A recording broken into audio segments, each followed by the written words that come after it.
everything else. You need to be humbled. My voice is a little lower than what? I don't know. Let's see what we can do here. But we're here today. We're just doing a little stream just to talk about how we joined Rockstar Roller Derby, how we found out about the league, Derby in general. Really just shooting the shit today with our good friends. We got Murder Maid with the crazy, beautiful fucking hair. And Dahlia, her camera is being a bitch today, so we won't be able to see her face. But we still love her. God, I hope so. Oh yeah, and then I'm Sassy B. Forgot to mention that. Hi, welcome, hello. But yeah, we're just doing this little series. I really feel like we need to come up with a name for our little Rockstar informationals. Like, I don't know. We'll figure that out. We'll brainstorm today. If you have any ideas, throw them out in chat. Happy to hear them. Rockstar Coffee Hour. Oh, I love it. Rockstar Cafe. I like we're a cat cafe. I love it. Yeah. Where we Rockstar Cat shit, Cafe. Shoot shit. Oh wait, show her cats. Which I don't have one, but Pepper's basically a house cat, so I can show her. Oh, I closed the door. I'm gonna open the door in case my cat makes an appearance. We'll get Pepper like cat ears. It'll be perfect. She doesn't even need them. She's basically a house cat. Noob is here. Hi, Noob. It is a perfect excuse to drink a whole pot of coffee. Ooh. Rockstar Report. Mamba. Ooh. I like the alliteration. I love alliteration. I'm such a fucking sucker for alliteration. It gets us every time. We're going to put that in the bucket, Mamba. I don't know where the bucket is, but we'll put it there. Some bucket, the real bucket. We're gonna find a bucket and put it right in there. Yep. Never look at it again. This will give me an excuse to hook up my Keurig in my workshop here. Yeah, there you go. Did we need excuses to be addicted to caffeine? Because it was born that way, I think. We were just made that way. Maybe it's caffeine. I think I was...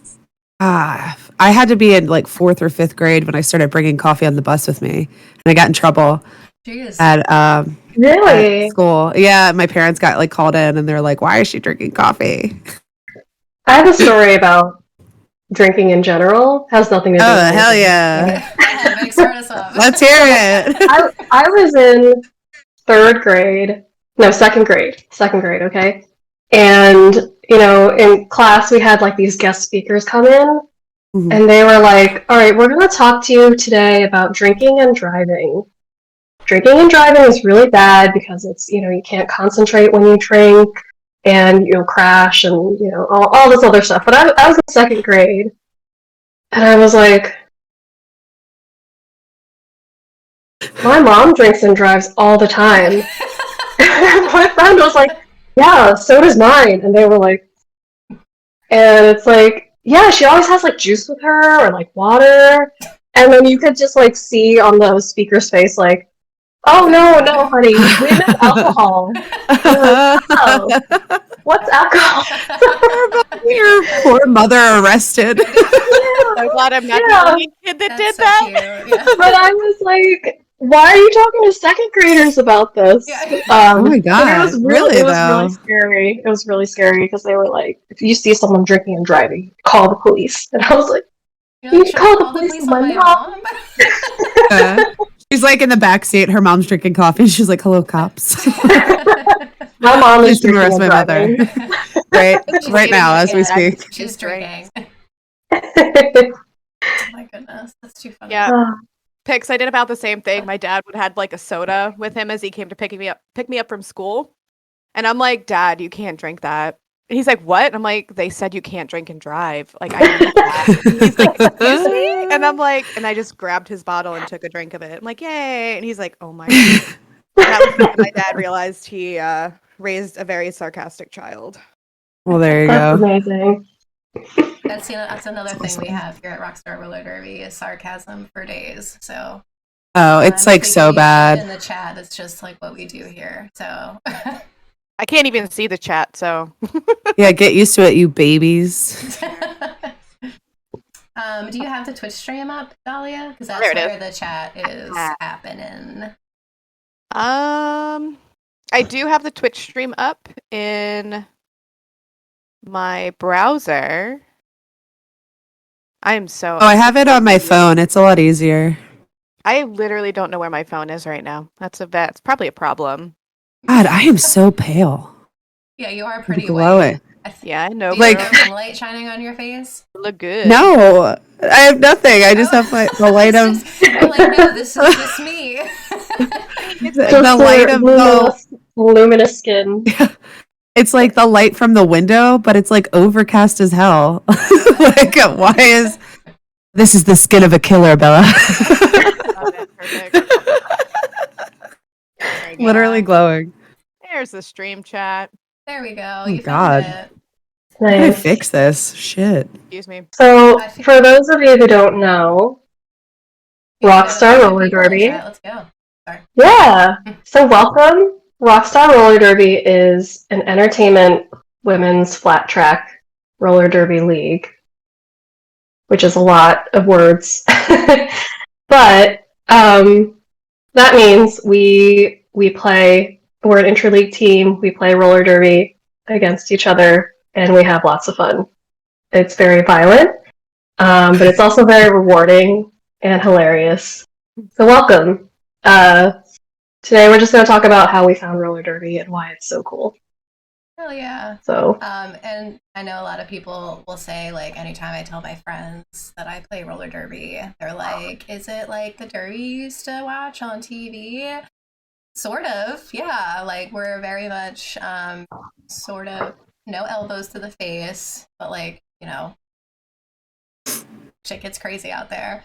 But there is a lot of like fighting entertainment aspect to it that you know, we take very seriously, so it's as safe for everybody involved. We're not just willy-nilly punching our friends in the face. But I'm sure if I punched Murder, she would be like, oh, okay. I would laugh. I'd be like, ah! Punching you in the face. There was one time that in my early days, start learning how to hit people, learning how to be hit, where we were playing this game called Queen of the Rink. And the game is you just roll around and it's last person standing. And I got hit out very quickly because I was very new. But Sassy was like a shark and came up behind me and knocked me over.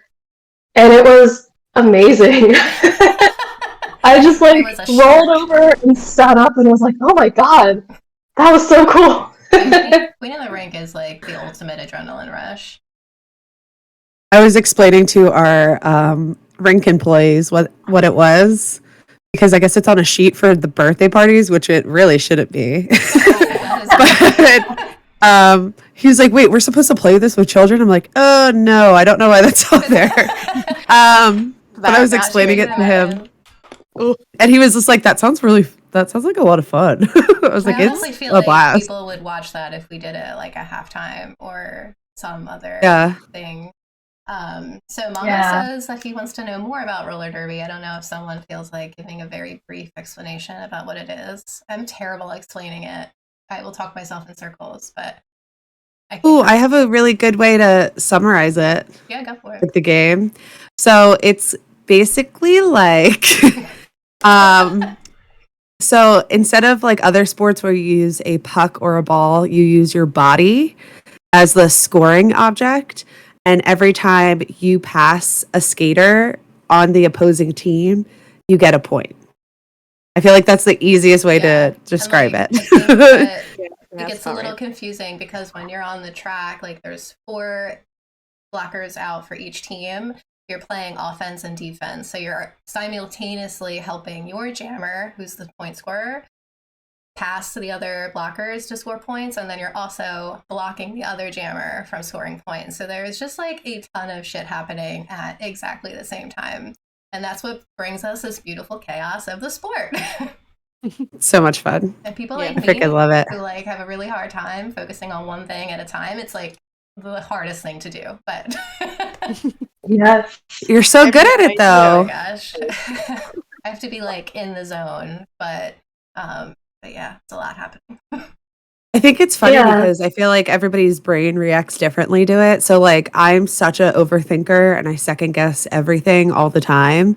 But like when it comes to Derby, I just have to react. Yeah, And like it forces me out of it. Like I can't overthink. I have to just do what like feels the best option, and sometimes it's the dumbest option. Like sometimes it's not right. Like when I pushed Loki with my hands that one time, I was like, I just like panicked and pushed her. But yeah, sometimes it's like the most beautiful thing because you like impress yourself because you're like, wow, I can't believe I thought to do that. Like in the moment, yeah, it's 100%. such an amazing sport. Yeah, I agree. There was one where we were at practice, and from doing all the things we practice at practice, like oh, how to jump, and like I've always struggled with that. And then one time at practice, there was like a huge pile up in front of me, and everybody fell, and I'm like, I just naturally, without even thinking, just jumped everybody. I'm like, what? Who's that? Yeah. Yeah, that's how I am. I psych myself out a lot when it comes to jumping, but like in the moment I can do it. I like jump over somebody's body. I'm like, oh, but like during practice I like get afraid of cones. Yeah, it's I'm like, that cone is way too tall. It's like you just jumped over a 200-pound body, idiot. But Mamba, if you want to learn more about Derby, we will be broadcasting our bouts from now on. So everyone who's on this Twitch stream who has never heard of roller derby, there's definitely opportunities to watch what we do live, right from Rigging Ranks Roller, our beautiful home. In Pottstown, Pennsylvania. In beautiful Pottstown, Pennsylvania. What else is in Pottstown? Nothing. No, that's not fair. There's rocks that ring. Okay? That is hit them with a hammer. Bring your hammer. There's a Wawa. Yeah, there's. You know what? There's 3 Wawas. Okay, don't short sell us. 3 Wawas. You know what? The town I live in has. No, that's not true. Never mind. I was going to say we have 0 Wawas, but we have one. But it's not a gas station. It's just like a regular food. Yeah. Wawa. No, I know what town. I know what town you were talking about, and I used to work in that town, and I hated that Wawa because I was like, "There's 5 parking spots. Yeah. This is the busiest fucking street in the world. I just need a hoagie." They have the worst parking. The ones that don't have a gas station, it's like 6 spots out front, and that's it. And you're just lucky if you can park there. Yeah, and 3 of them are handicap spots. Yeah. It's crazy. I mean, great for being accessible, but fuck. But damn. I also get low blood sugar sometimes. It's hard. Nuka says food market Wawas are such a trap. Oh my god. They are. You know what? So Turkey Hill and Wawa are not even on the same level. But I see we're not even trying to make that happen. They have great ice cream though. They do have good tea. You know what freaks me out about their ice cream though? It doesn't have a protective wrapper on it. It grosses me out. Yeah, you just open it and it's ready. It's like you just your fingers. Remember that from opening the lid, like you would know if someone opened that already. Like it peels. I don't know. Away. There was that whole thing with people licking ice cream. Oh my god! During the fucking pandemic. Please don't ruin ice cream. It was gross. Just saying, I need a protective wrapper. I'm sorry, turtles, but I need more plastic. Right? And I'm gonna question my ice cream every time. Did someone like this? Take a good look at it. It's literally murder. Going into the stores, look at everybody's ice cream. I say this because I do it to teach everybody a lesson. Guilty. There you are. Right to jail. I'm doing it to teach everybody a lesson. Doing it right now. As we speak. Right to jail. Right to jail right away. Man, we got really off track here, but that's We're good at that. I love that. We did. Turkey Hills, the whole thing. But yeah, I don't know if one of you wants to take the lead on their story. I feel like we should just jump right into it. or would you like? Yeah. I can go first. Yeah, sure. Yeah, Perfect. Pigs. Get this train a moving. So I joined in 2019, which is a million years ago. And I was looking for some way to exercise and make friends because I don't exercise at all. I've never considered myself an athletic person. I was always the slowest person when we would, do laps in school. And I was scrolling through Facebook and I saw this ad. It said, free, try roller derby. And I'm like, what the hell is roller derby? I clicked it and it's like, oh, you play on skates. I was like, it's cool. I don't like running around, so skating around sounds cool. Word. And it was like, well, I don't have any skates. But it also said, we have equipment for you. So I was like, all right, cool. Let's do it. So I showed up, and so I am a very shy person around new people. I'm like, I freeze, I get very nervous. I don't know what to say. I feel like I'm going to be dumb all the time. And so it was very nerve-wracking to go to this place where I didn't know anybody, and I was going to try something new and didn't really know how to skate. So that was scary. I sat down, and Deeds, our head of fresh meat, came over. And she was like, "Hey, how you doing? I'll get you set up. We'll get you some gear." And she's like, "Hey, so this is Murder. Murder will show you around. She'll be your buddy for tonight." And I was like, "Oh." Her nickname is Murder. She must be like the meanest person on the planet. I was very intimidated, but Murder was so friendly, and Thank you, Pix. and I'm sorry, my nose is running. Yeah, and so I got on skates and I skated around, and I was terrible. No, you weren't. I fell all the time. I fell all the time. And what made me stay was I saw all of these beautiful women who all looked different. I'm like very short. I'm 5'1". So I saw tall women, short women, women who looked completely different from each other, just all doing these amazing things on roller skates. They looked like it was like super natural to them to just turn around and skate in laps, fall down on purpose, and just get right back up. And I thought that was amazing. And I wanted to do that too. And so I tried it out, and it was really bad, and it really hurt. Like, my entire body was sore every time I went to practice. But it felt really good, especially because all the other skaters saw that I was trying, and everyone would cheer me on. They would give me tips. I never felt embarrassed or felt like I looked dumb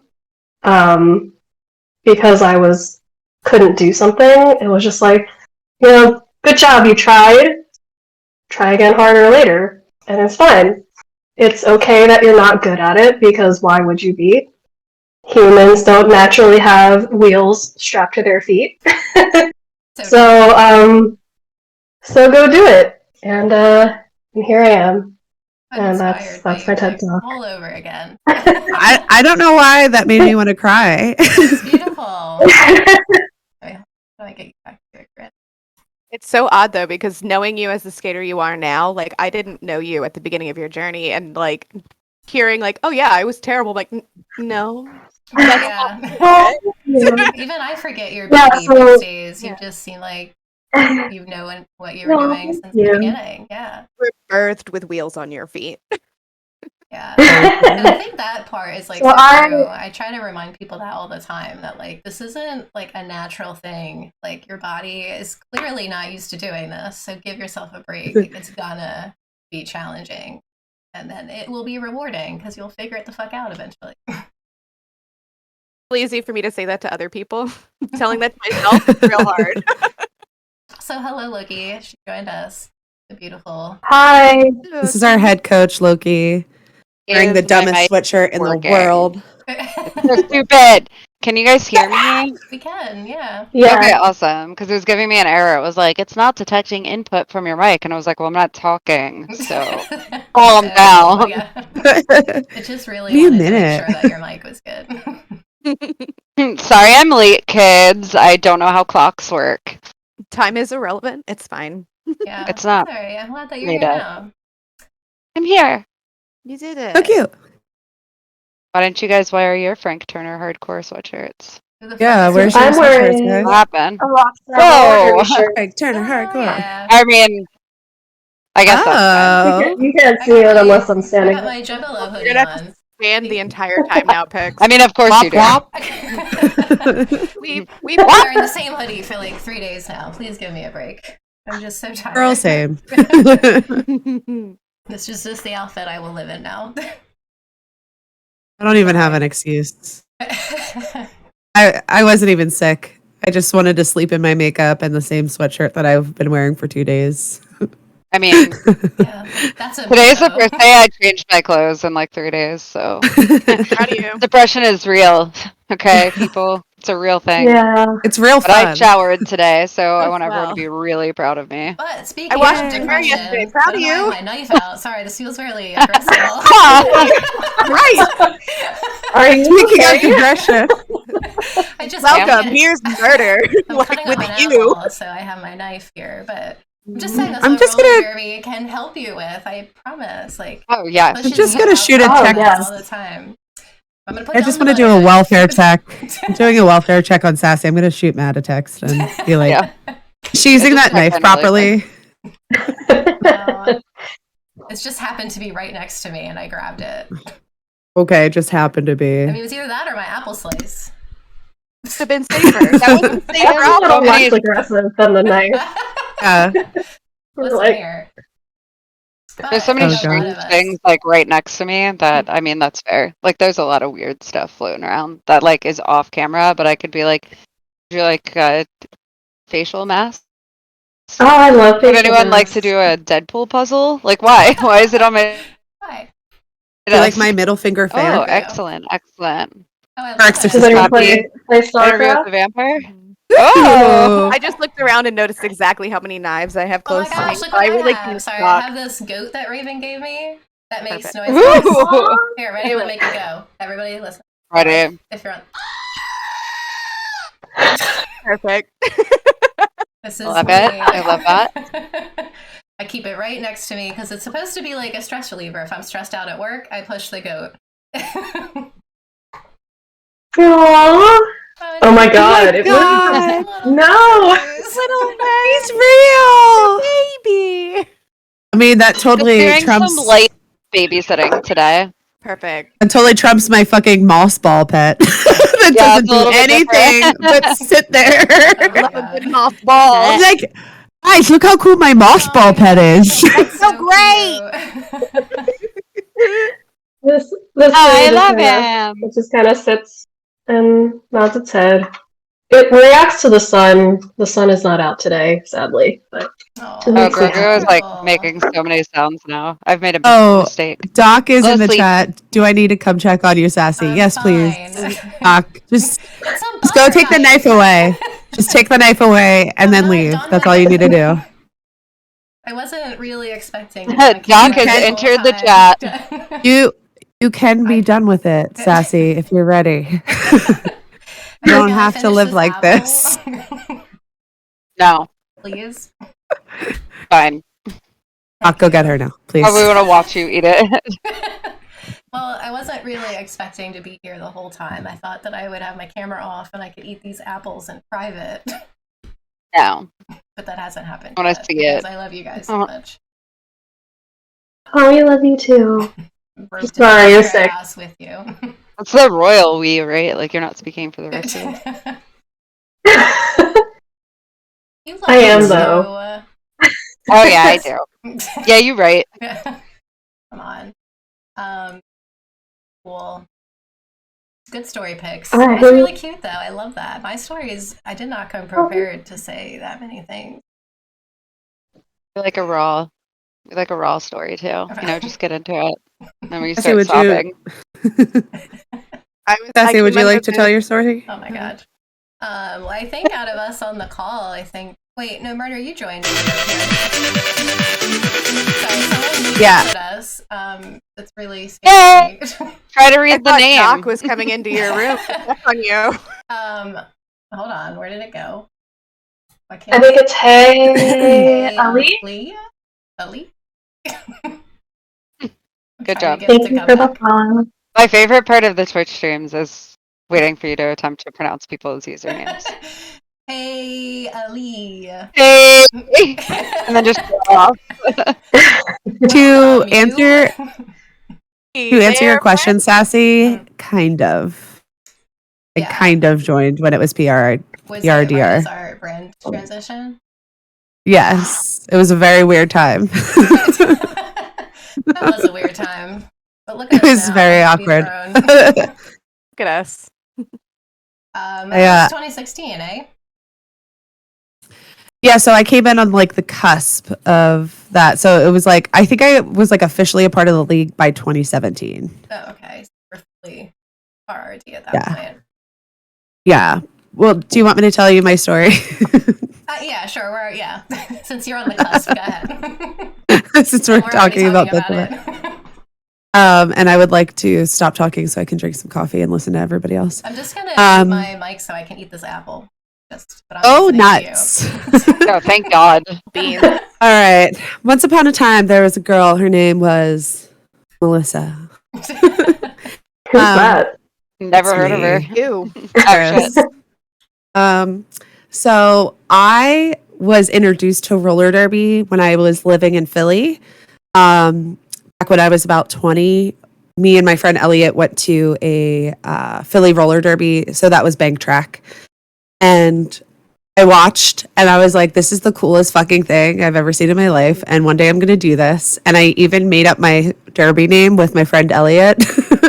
And I was like, I'm going to be called Murder Maid. And fast forward to moving to Pottstown. I moved away from all of my friends in Philly to live closer to my family. And I wasn't really doing too great mentally because I kind of had to rely on like my ex's friends being my friends.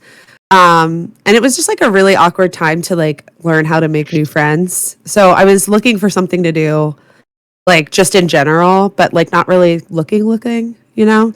But I was just kind of keeping my eye out for different things that I could join or do, or like shows I would go to, or like art stuff in Phoenixville, like just trying to get out there as much as I could.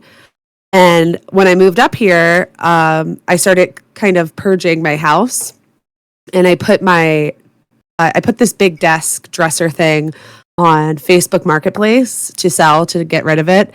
And a girl named Genipede came and bought it for me. Don't mind Pepper in the background trying to get under the blanket. Blanket monster.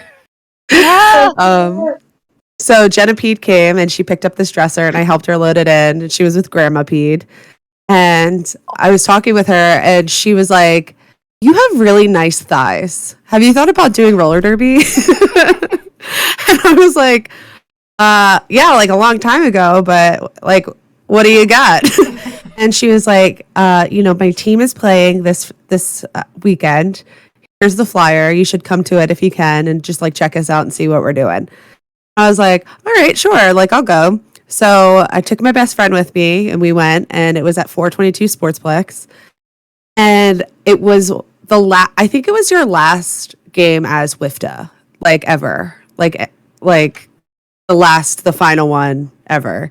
And I remember watching it and I was like, this is cool, but it's a little bit slow.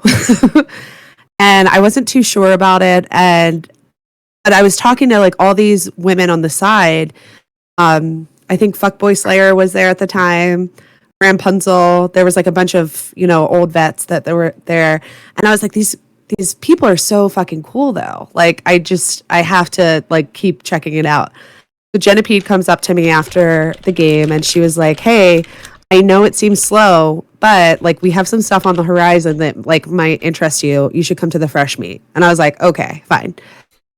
So I think a month later, I joined the fresh meet, and I remember my first practice. Being able to skate around the rink made me feel really powerful because before I never really skated.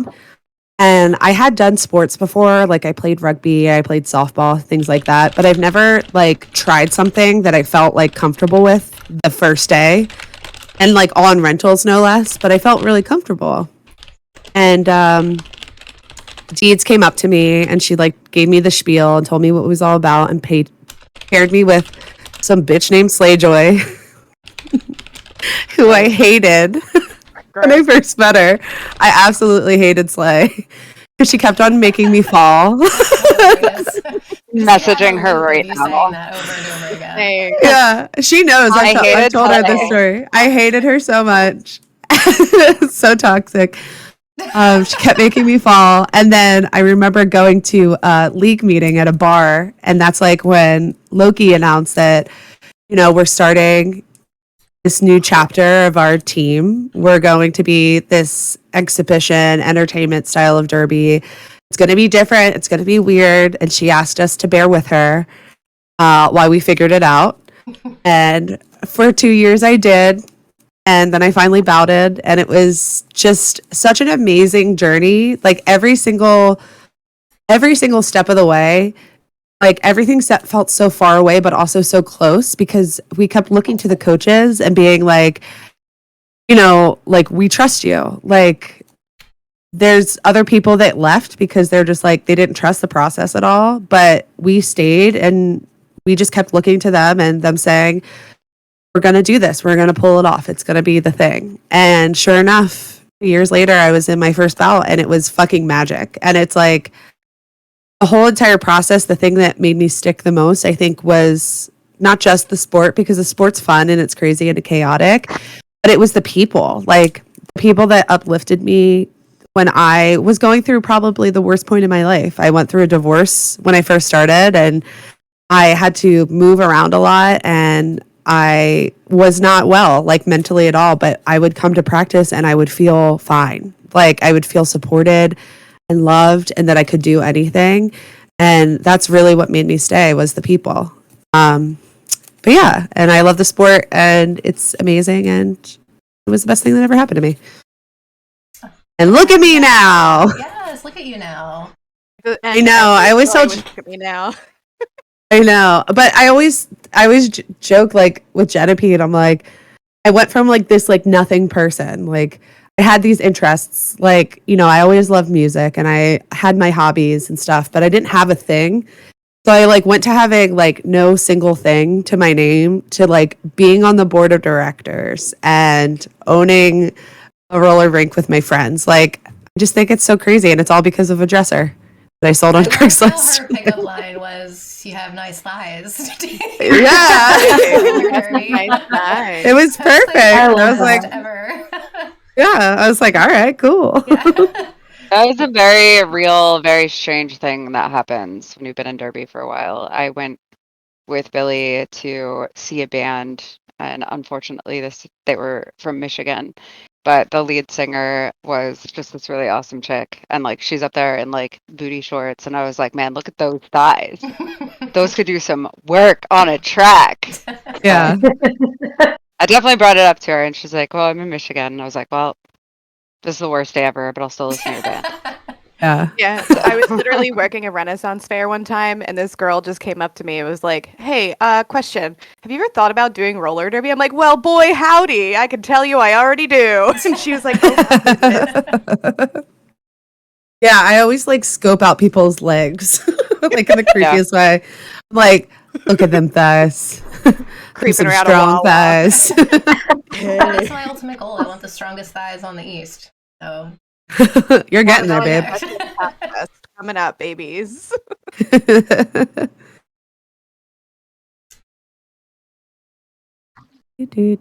Okay. Who wants to go next? Well, since you already referenced WFTA, I can definitely take over from there because I was actually a transfer from an old WFTA league. Woohoo! Yeah. So I started, particularly in my derby journey, at also an extremely low point in my life. Like getting out of a rough relationship, and I had a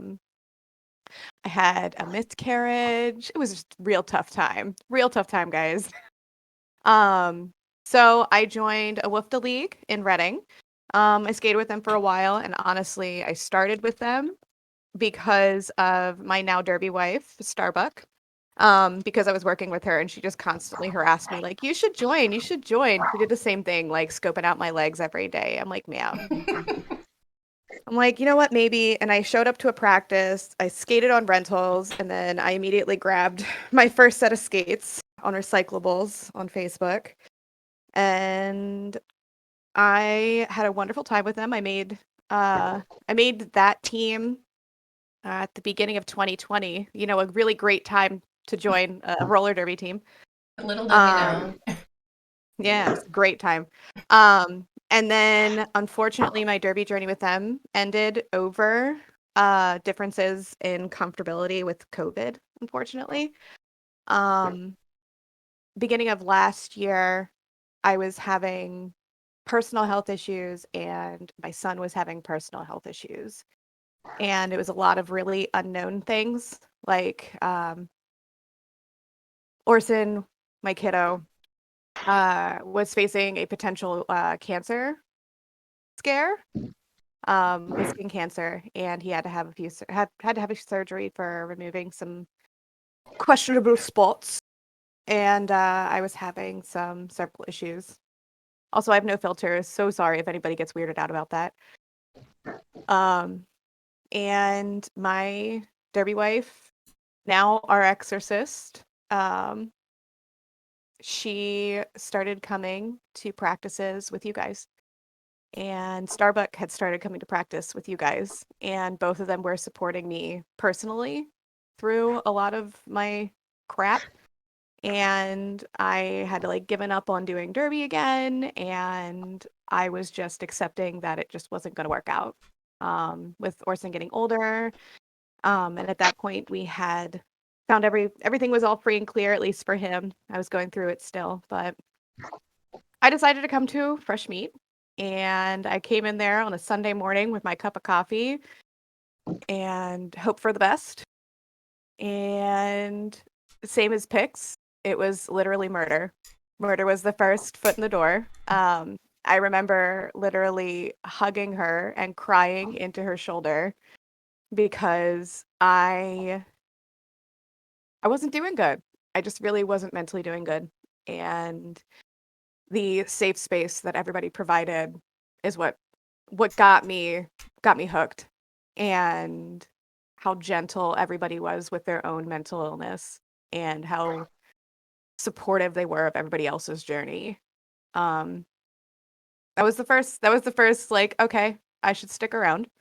And then the second shoe dropped of I went through some further surgeries. I had some complications from those surgeries, and I once again questioned if I should still be here. And that second shoe was in the form of good old Loki. You, BB, it's you. I Let me think unmute in case I need to defend myself. no, you're perfect. I'm kidding. You're perfect. Stop. I had a really bad practice and I was fighting a lot of imposter syndrome and a lot of self-doubt. And I ended up crying into our exorcist because, if you're not crying at the rink, do you even go here? Are you even doing derby? Do you even do it? And she just forced me back into the murder room, hilariously coined. Now it's really creepy thinking about it. Called the murder room. And it was where all of the board of directors and the coaching staff was. And I broke and I was crying and I was a mess and I was questioning if I should stay. And Loki just came over in her stoic way she does. And basically looked at me and said, look, you made the right decision to come here. And it's the right decision until it's no longer the right decision. Whatever decision you're making is the right decision. So if you leave, that's good for you. It's the right decision. If you stay, it's the right decision.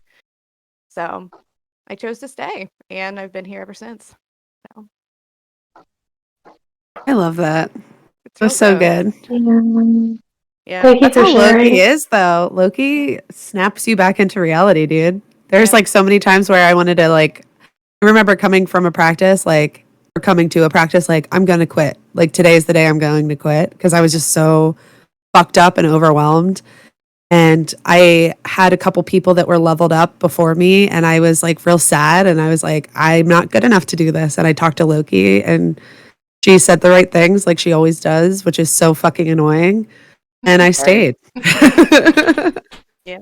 So if ever Here's what it really is. I see crying, and I'm like, how do I shut this down as quickly as possible? perfect. Be over. How do we shut this up and move on? Let me dig deep in my wisdom files. Okay, to make it no. I mean, also, I joke about it a lot, but also yes, but no. I do want to shut it down as quickly as possible, but not in the hilarious way that I make. But I feel like you kind of get in this loop where you get upset about it, and then you're upset that you're upset about it, and then you're questioning, why did I ever put myself in this position, which is upsetting. So I'm like, all right, I gotta like cut that off as quickly as possible. Shut that shit down. All right, and like really think about what you did, take all the other extraneous things off of the table and be like, is this a thing that you want to do? Yes. Okay, cool. None of that other stuff matters then. All right. So like that's my job as a coach, and I guess as a mentor. Don't call me that though. Gross. But as a coach, that's my job, is to like pull you back out of that kind of like cycle of doubt and questioning.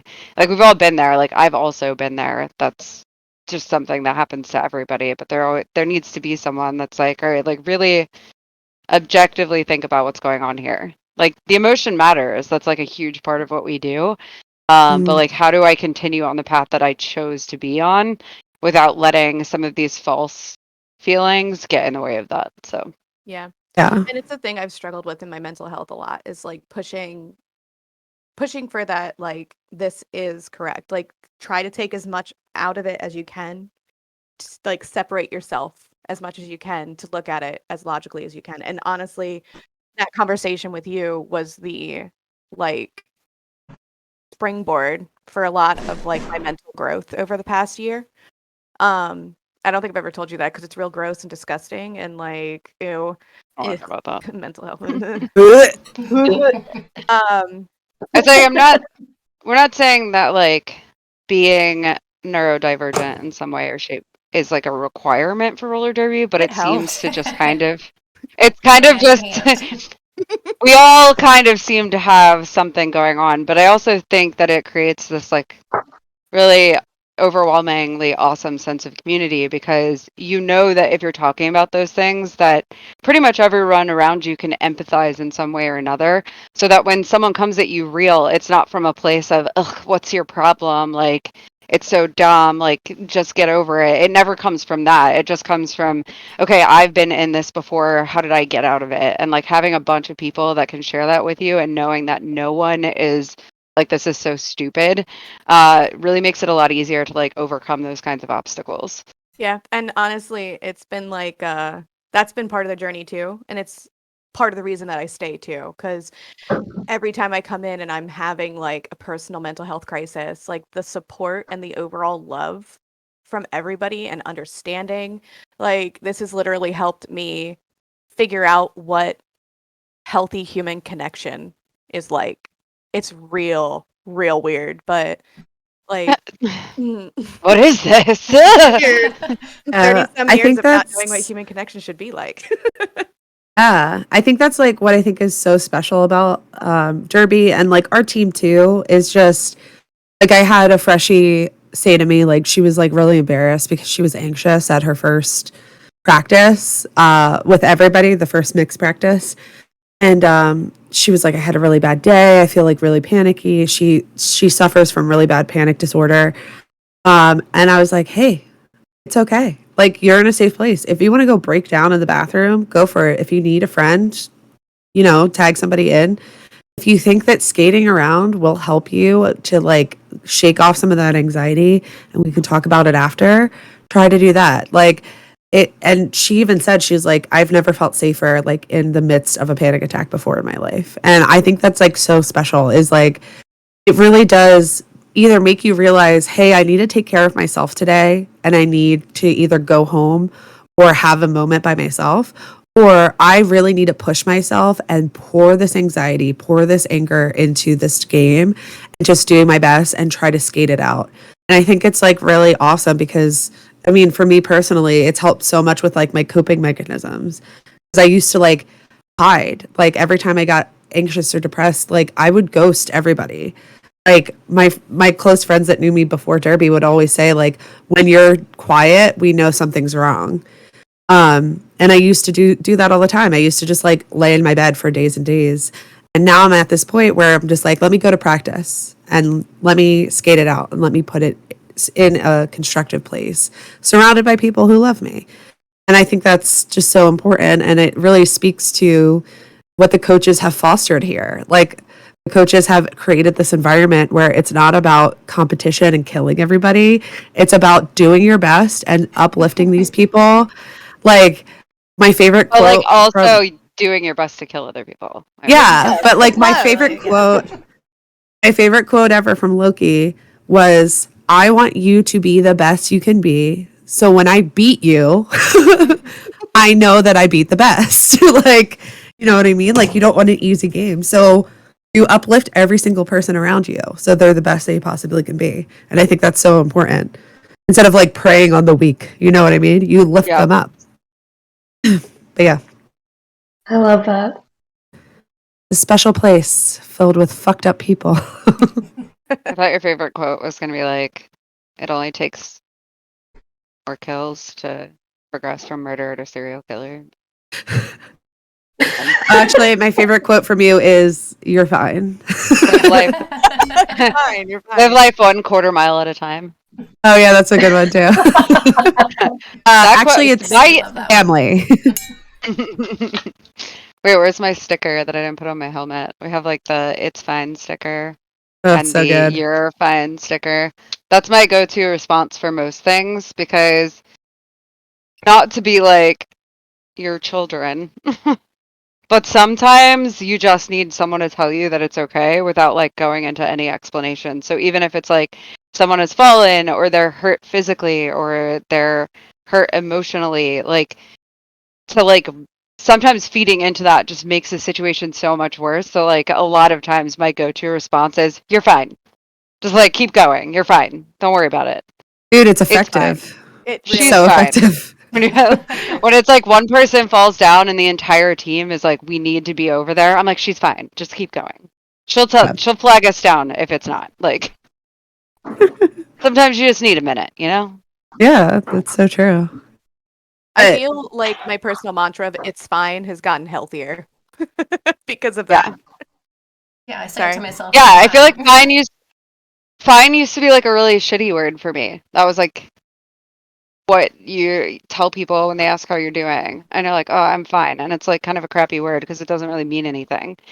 But when you take it and you change the definition to like all this like outside stuff doesn't matter, that stuff is fine.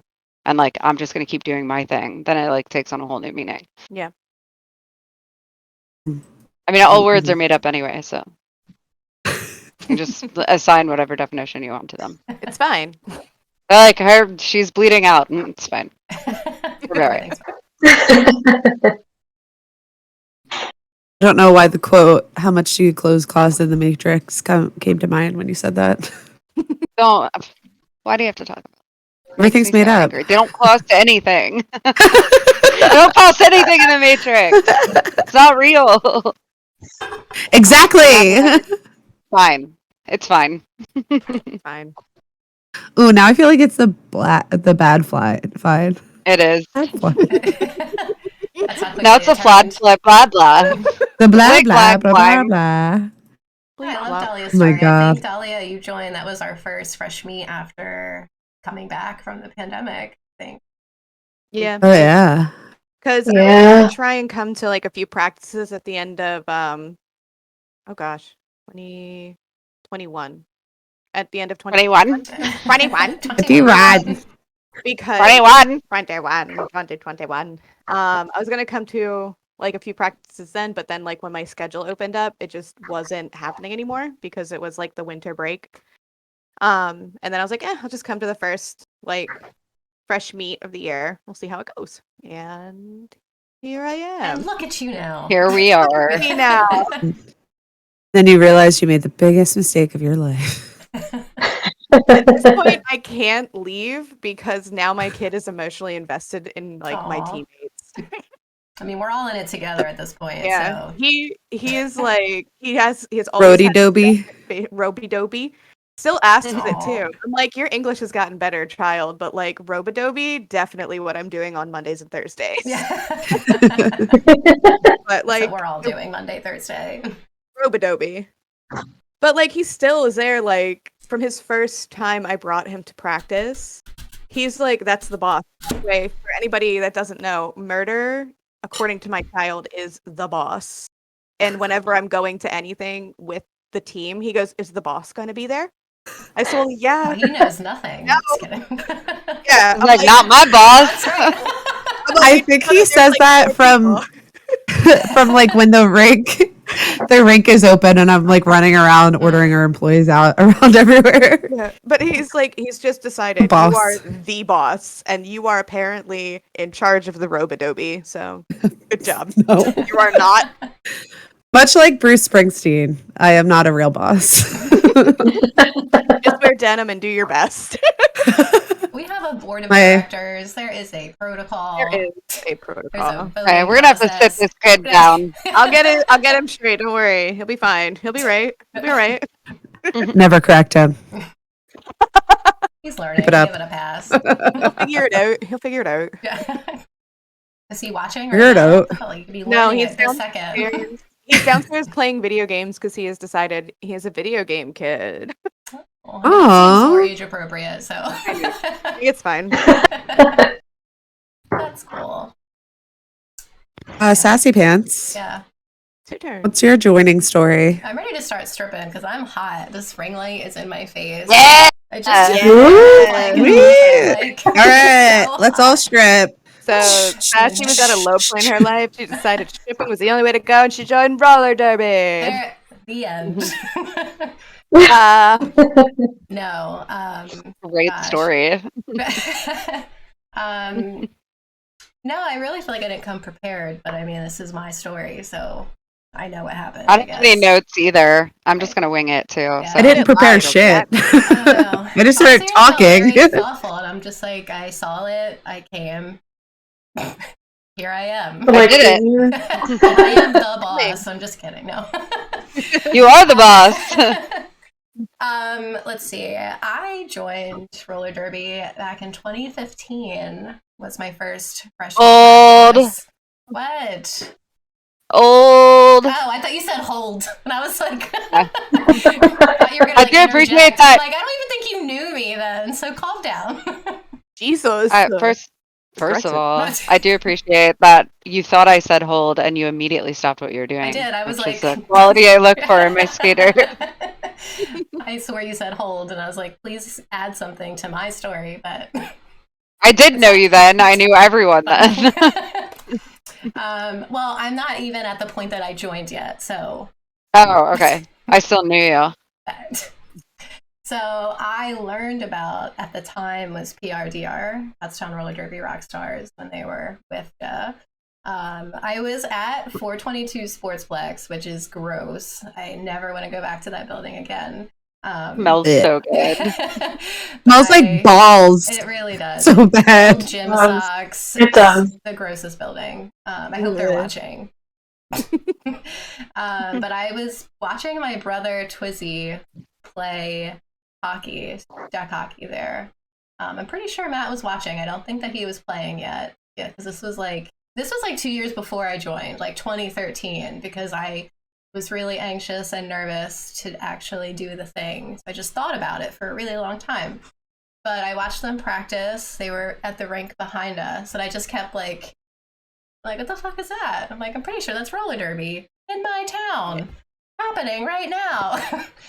And that's how I learned about the team. And then I hem and hawed about it for a really long time. Should I join? Should I not? Is this a thing I could do? I am not like what Pick said. I thought that was like perfect. I'm not very athletic.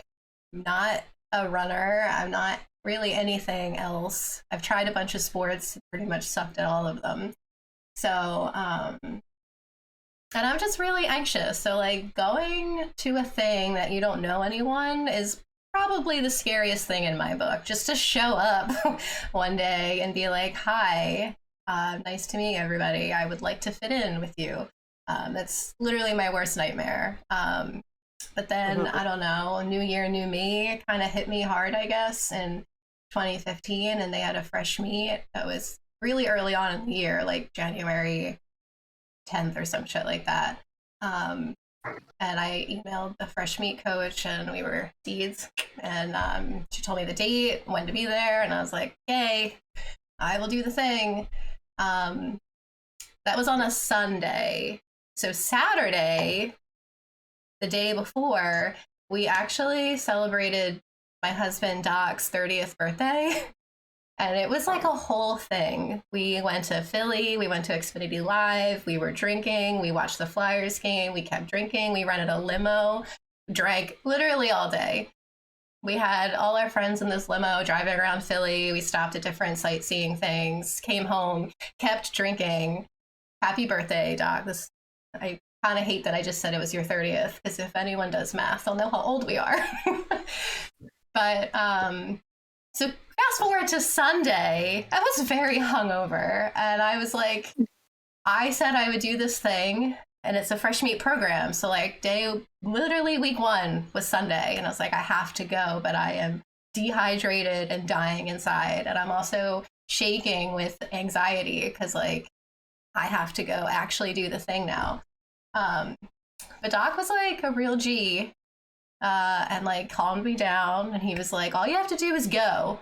Like, you're not committing forever. You're just gonna go, and everyone's gonna love you, and it's gonna be fine. You just have to show up. But like getting to my car, I kept turning around. I like walked to my car and I turned around. I was like, Doc, I don't think I can do this. Just to really emphasize the story of how real that anxiety was. It was terrible. But then I went and I didn't die. I didn't even throw up. I was fine. Somehow my hangover cured itself and I was okay. And I kept coming back, which was weird. Also, all new things for me. And yeah, so that's how I eventually got here. My fresh meat journey, I had to do it 2 times. I don't remember how many weeks it was, but I didn't make it through the first round. And once I went to the second round, that's when I finally leveled up to like a league skater, which that's why I stress so much at fresh meat that like everyone does it differently. Only skating for however many weeks fresh meat was then, it's 10 weeks now. Like that's not that much time to learn a brand new sport from scratch. And like I never skated really since like middle school at that point.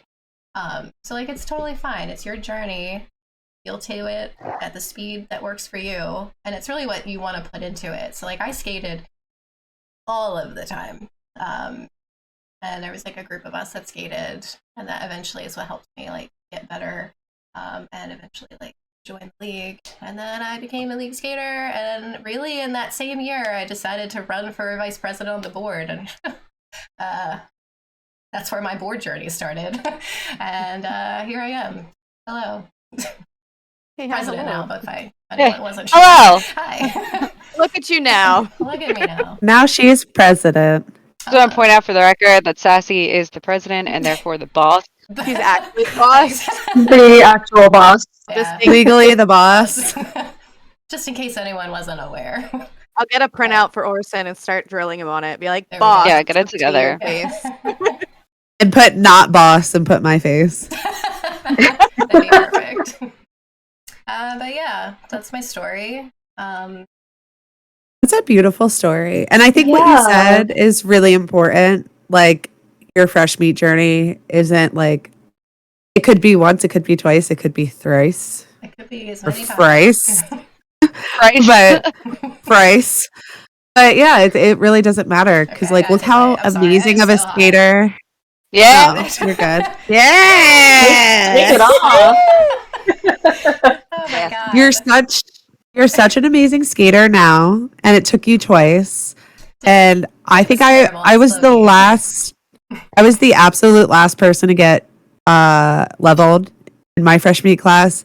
And it only happened because the coaches thought maybe if I had a challenge, I would do better, Which is which is very true. real, yeah. But it was kind of just like, hey, you're not doing great. Maybe if we do it this way, you'll do better. And look where I am now. Like everybody is different. Like we all start out like some of us struggle, some of us can't even make it around the rink. And then people like Pick show up and she transforms into this amazing skater who like doesn't take shit on the track from somebody who was falling down just going around. Like everybody's different. I think it's great. Yeah, I love that sentiment. So growing up, the attitude in my family was like, if you're not good at something, or it's not going to help you in school, it's not worth doing, which is not healthy. And so roller derby taught me that it's like you just have to keep trying. If it's important to you, you'll get better at it. When I started, I watched people who joined after me level up before me, and everyone just kept telling me like it's your own journey, it's personal. Everyone moves at their own pace, and eventually you'll get there if you just keep trying, keep believing in yourself, because everyone's different. Yeah. So I feel like a lot I of think us that's grow up super with that important. perfectionist mentality. So I see a lot of people come in and they suck at it and they get so hard on themselves and they're just like, well, I can't do this, so I'm just going to give up. And that is like not, I mean, you need to stick it through and it's going to suck and you're going to be terrible. But eventually you get there. Things get easier with practice. Practice, practice, And practice. and what Yes. award did you win this year, Pix? I won the Rookie of the Year award. Woo! Who made that It's downstairs. decision? I can't bring it up. Such a Yeah, it's well-deserved been. one. Thank you. It's been so amazing, just this whole thing. Like I never thought I would do something this cool. So I love you guys. I love you. Yeah. I'm starting to see Uh. why you're my big sister now in the team. I'm like, this is exactly why I was paired with Pix. She's the best. Love Taught it. her everything I knew. Perfect. It's like, hey, Pix, I'm your big sister. Here's all the weird shit that I can tell you about roller derby. And Get ready I for a love it. fucking weird ride. yeah, I don't know how many times like I've messaged Pix with like just moments of self-doubt as well. Like the same feelings. Same feelings. I think on multiple occasions, all of the coaches have pointed out to literally every skater at some point or another to not compare yourself to Yep. another skater, especially someone that started at the same time as you. Like, one, you don't know their background, so like you don't know like their level of athleticism. Some people naturally are just like easy, like balance is easier for some people just on a natural level, and balance is a huge component of roller skating, obviously. So like if you're double learning things that other people, comes naturally to them, like maybe they do yoga, which like you wouldn't think would maybe necessarily coordinate to roller derby, but it absolutely does. they're on steroids. Maybe they're on steroids. We don't test for that. Go wild, ladies. We don't care. Uh, the only time that it's reasonable to compare is if you choose a skater that you want to be you want to get there at some point. So like you can compare in the sense of I'm setting a goal for myself and like what do I do to get there? And like, obviously because we're all like approachable and attainable, like you can just go talk to that person and be like, what are the steps that you did? Like how did you get there? And they can share it with you. That's the only time. So like a fresh meat skater coming in and like looking at a vet skater and be like, oh, I want to be that at some point. That's where I want to go. Totally cool. But side by side comparison of two people starting their like fresh meat journey at the same time, you should never do that because you just like, you don't know. Like you have no idea anything. You don't know how things are going to translate to you. There may be something that like the second you're taught it, you're like, oh, this totally makes sense. And then the next thing you're taught, you're like, I can't make my body do this at all. And we always like had this thing, especially Deeds and I, where any time someone said I can't do something, we would get really upset about it. And I'd be like, yeah, like right now. That doesn't mean ever. So like just because you're not capable of doing it right now doesn't mean it's 4 months from now you're not going to be doing it. If you stop, like if you quit and you just go, I cannot, then you'll never do it. And you were right. So like self-fulfilling prophecy there. But if you fight it and you keep trying, So true. you will eventually be able to do that thing. Yeah, it's really hard to decondition yourself from that feeling too, because I think about October. No, just do it. Get over it. I should just stop. I'm over. Stop doing that. I had to. Thank you. Jesus. Are you anxious? Have you tried not being anxious? Have you tried not being anxious? Have you tried sitting in the woods and hoping for the best? But no, it took a really big deconditioning time for me for that specifically, and I think it just clicked towards the end of the year last year, of like, oh my god, I just have to do my best. I don't have to do somebody else's best. Yeah, that's a big thing, and like, you know, the coaches taught us that, and we try as fresh meat trainers to do the same thing. So when we're trainers are teaching fresh meat and we hear I can't, we're always just like, yet. Not yet, but you will. Like, keep trying. It's like really hard to not compare yourself, because I definitely did that when I first started. It was really hard for me to see other people leveling up. But after conversations with Loki specifically, I started comparing not myself to other skaters, but looking up to other skaters, if that makes sense. Like, I stopped looking at my fresh meat class. Like, I was like, I can't look at them right now. Like, they're doing great. I love that. Awesome. Good for them. Fuck them right now. And I started looking at people like Sassy. Sassy was like a big inspiration for me. Her balance and her speed was something that I looked up to. Kung Pao was another one. I always wanted to be able to pivot and like skate backwards, but I never could feel comfortable. So she was somebody that I always looked to. Loki was somebody that I looked towards jamming. Like, she was very sneaky and she was very strategic, and it wasn't even about like quickness. It was about the fact that she thought about things before she did.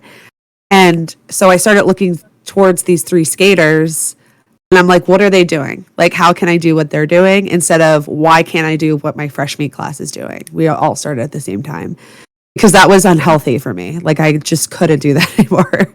And then once, you know, I started getting better, I started talking to my fresh meat class. I was like, don't look at me. Don't even talk to me. Talk to me, bitch. Oh, I think with you. Yeah. I think poor Barbie and Peach. Fuck you guys, don't look at me.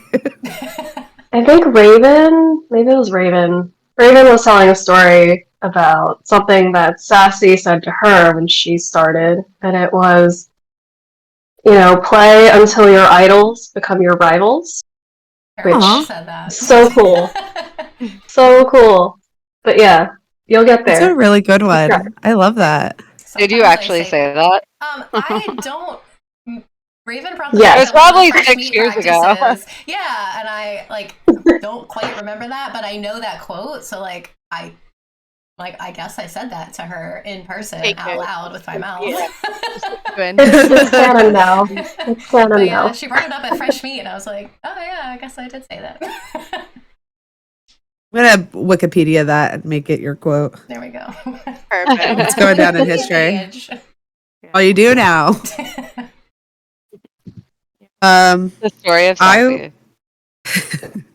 Speaking of Sassy, we I'm right have a video. We have a video from another one of our skaters who couldn't make it today. Oh yeah. And Sassy makes an appearance in that video. Well, verbally in the story. So. I was like, I did not watch this video first, but okay. She's just talking shit the whole time about you. No, oh my gosh. It's great. Yeah, Suffer.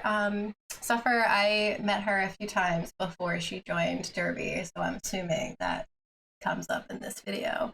Yeah, we can watch that. I just gotta change scenes and make sure everyone can hear. So everyone who's in the Discord VC, you can only watch the video if you're on the Twitch chat. So I'll give you a second to get there. But there's Suffer's beautiful face. And I'm just gonna play it for a second to make sure the audio is coming through. Suffragette. It looks like it's coming through to me, but I'll wait for all you guys to be ready to rock and roll. Hi, my name is. I have to unmute.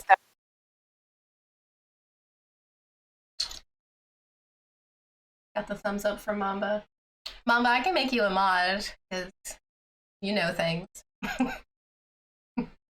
that these bitches don't know. I'm old. I don't know anything. I need someone who knows anything about Twitch. Need someone who knows Fuck you. We're still learning. No, I know. You guys are learning. Let's accept that. I barely know anything about Twitch. What do I know? I'm the half-ass streamer that I am. All right, you guys ready to rock and roll?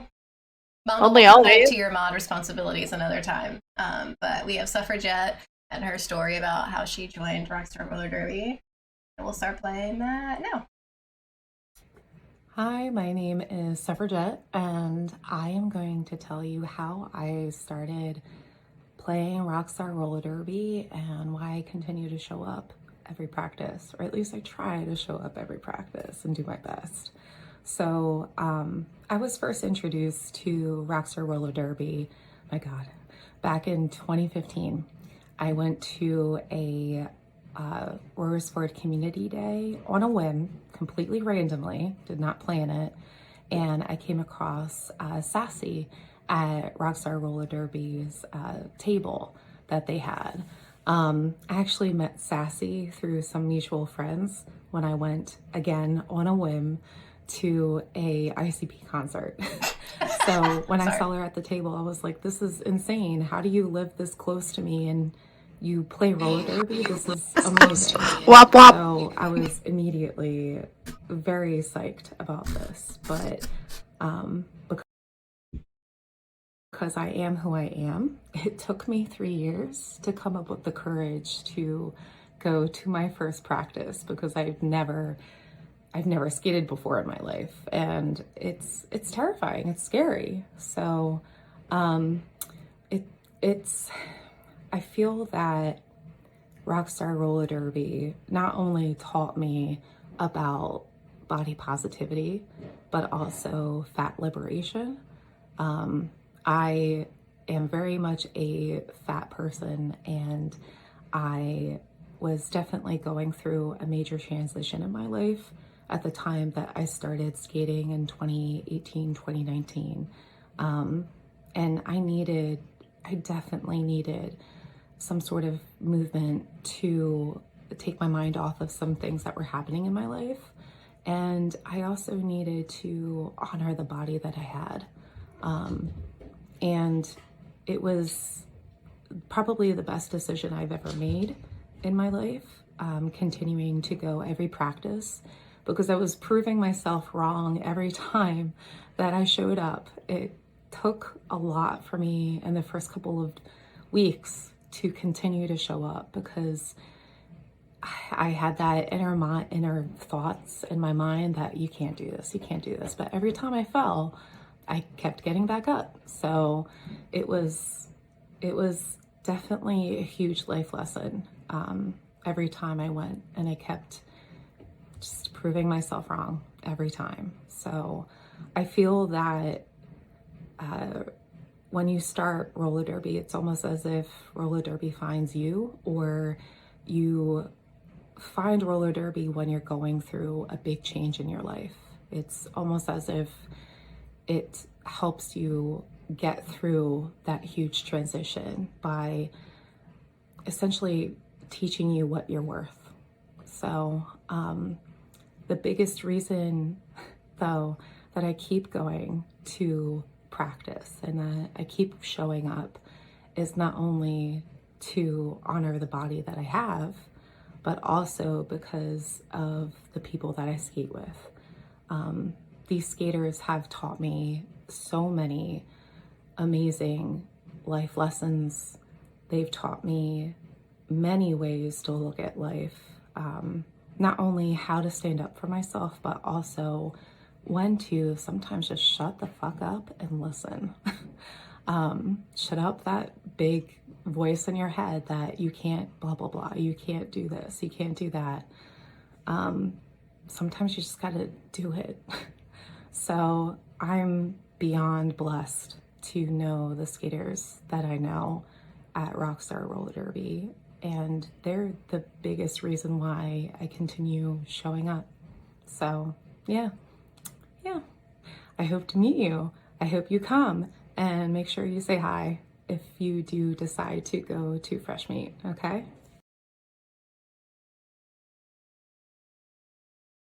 Wow. First of all, her voice. I could listen to Suffer all day. That was beautiful. I could listen to Oh, so cute. I love how she mentioned we went to an ICP show together. That was my favorite part. Wop, wop. I messaged her and I was like, wait, are you also a juggalo? I didn't know that. She's a secret juggalo. Or a Fago in her house. It's like my favorite. But yeah, Suffer and I obviously had some fun before she joined Rockstar Roller Derby. But yeah, I worked the PRDR Community Day, saw Suffer. I was like, you better fucking Fresh Meat.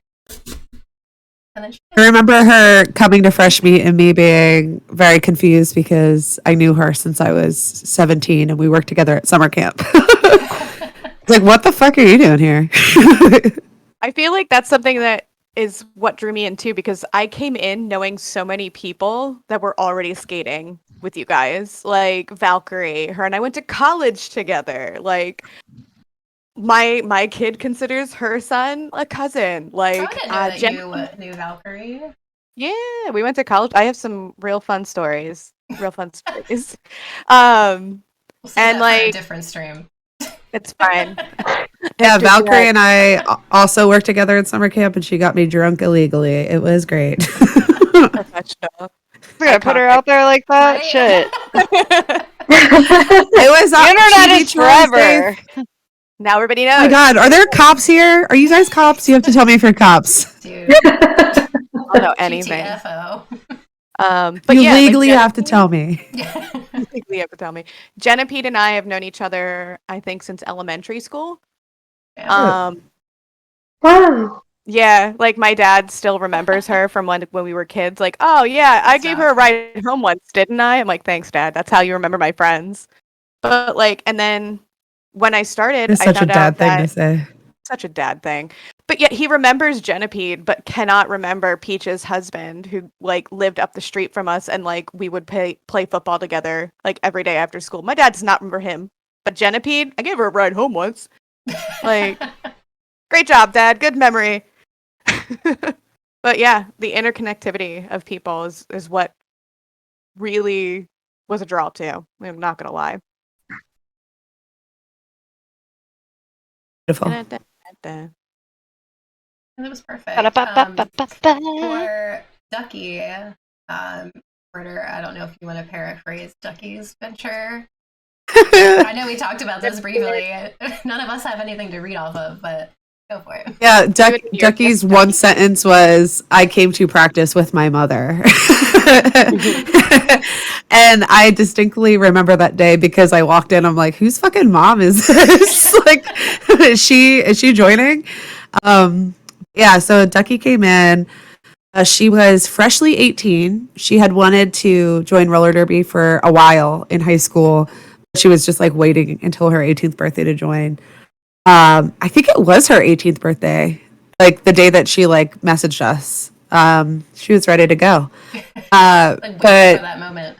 Yeah, she was. So she like came in with her mom and she skated around. She was very quiet, very reserved. I don't think anybody really got a feel for her personality until like a year into it. And then we were just like, oh, she's like fucking weird. She's exactly like us. Like, she's just a goofball. I thought she was like a very quiet, conservative person, like very, very polite, very reserved. But I was like, oh no, she's just as dirty and gross as the rest of us. This is great. Oh, we love Ducky. But yeah, Probably the youngest one in our bunch. She was for a really long time. No, I think. Wait, is she? I think so, right? Oh, I don't know. Some of our freshies seem not freshies; they're rookies now. Seem young, but I have no idea how old they are. She's 23 now. She's been with us quite a while. Yeah. I do remember. I won't talk about the other stuff that I agreed not to talk about, but I remember. I remember her sitting outside of a bar during one of our after parties because she was too young to go in. We were just like bringing her out French fries and food and hanging outside with her. But she was committed. She was just like, I'm going to that party. I'm going to sit in the parking lot. And now we just have our after parties at the rink. Yeah. And watching Ducky's growth has been very inspirational. Like she went from this, she's so tiny, and you think that she is gonna like get blown over by the wind, but this bitch has the force of a wrecking ball, and she is fast and she is fierce and she does not give up. She hits the ground, she's right back up. Like she is sincerely amazing. Watching her grow as a skater. Oh yeah, comfortable becoming like a jammer. And when we did like that first fundraiser bout that she was in with us, our Harry Potter one. Yeah, I just like love watching her skate. She skates a little crazy, but like that's the fun and beautiful part about it. But she's like definitely in control of herself the whole time. She's so fast.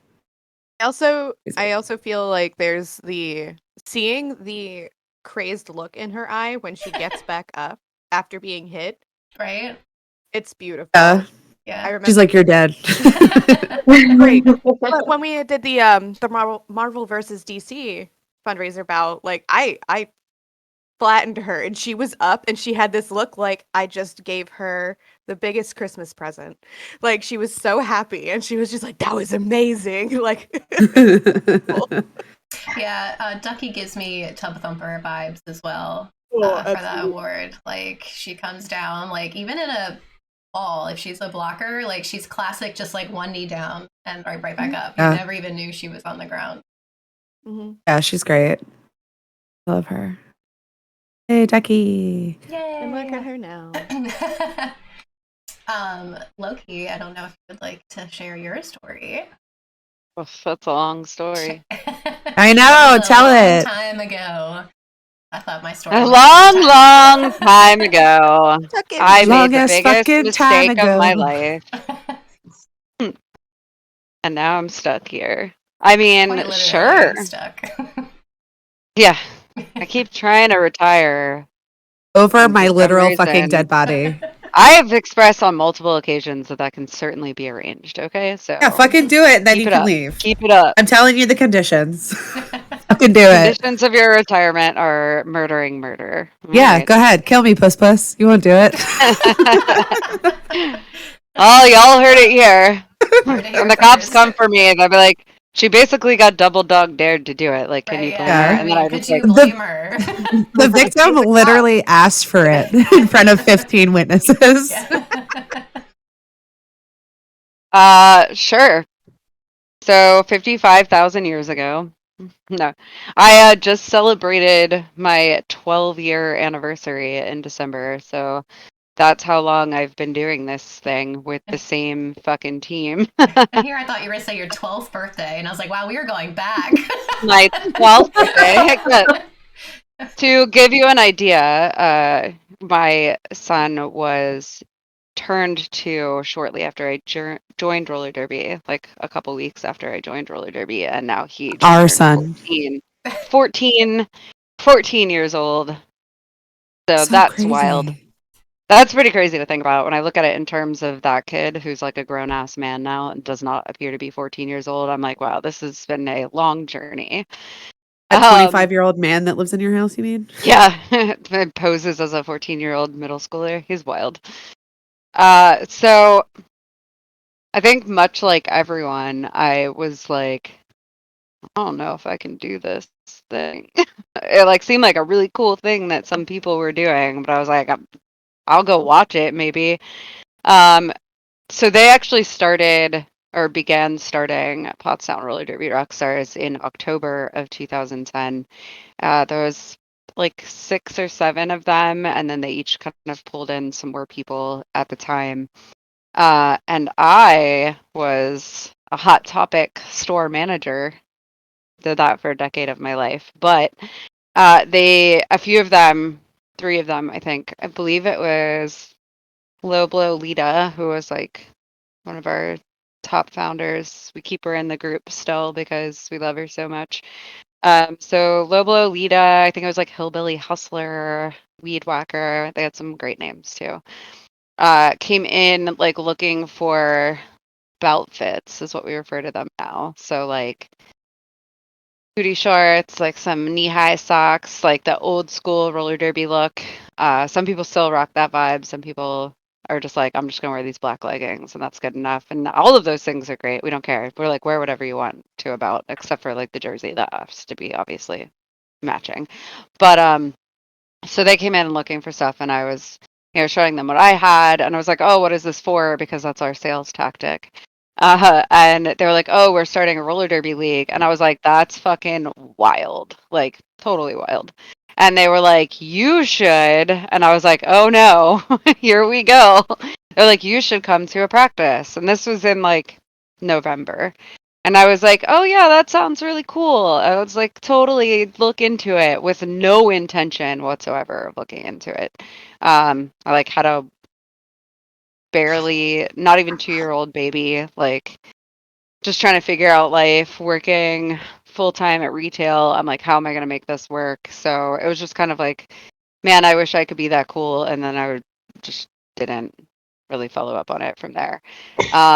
But it kind of sat with me for a while. So I kept like thinking about it. And I was like, maybe I'll like go check out a practice. Like I'll go sit and watch because at that time it was literally like just show up. There was like no fresh meat program. It was like 8 people, you know what I mean? Like so it was like whoever could come. So uh early like December I stopped by a practice and they used to do this thing and then I became a part of this evil ploy where they're like, "Oh cool, you're here now. You might as well put skates on" because like it was Pheasant Land and they had it was a regular roller skating rink, so there were rental skates. So if you had nothing, they would give you stuff. They're like, "Here's some gear. Here's some skates.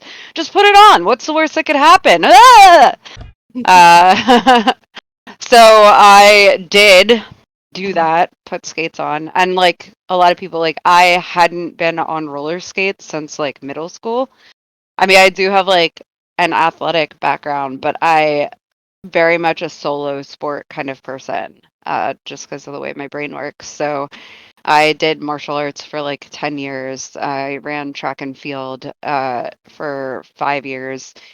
And it was very much like, as long as I do my best, like that's really the only thing that matters. Like what I do isn't, I mean, I guess ultimately affects the team overall, but not as directly as playing a team sport where like, so I had this like definite nervousness when it came to like joining a team sport, especially as an adult.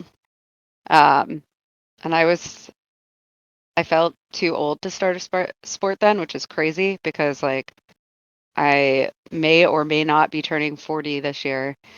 So at the time, I guess I was like 25 when I had, so like 26 years old.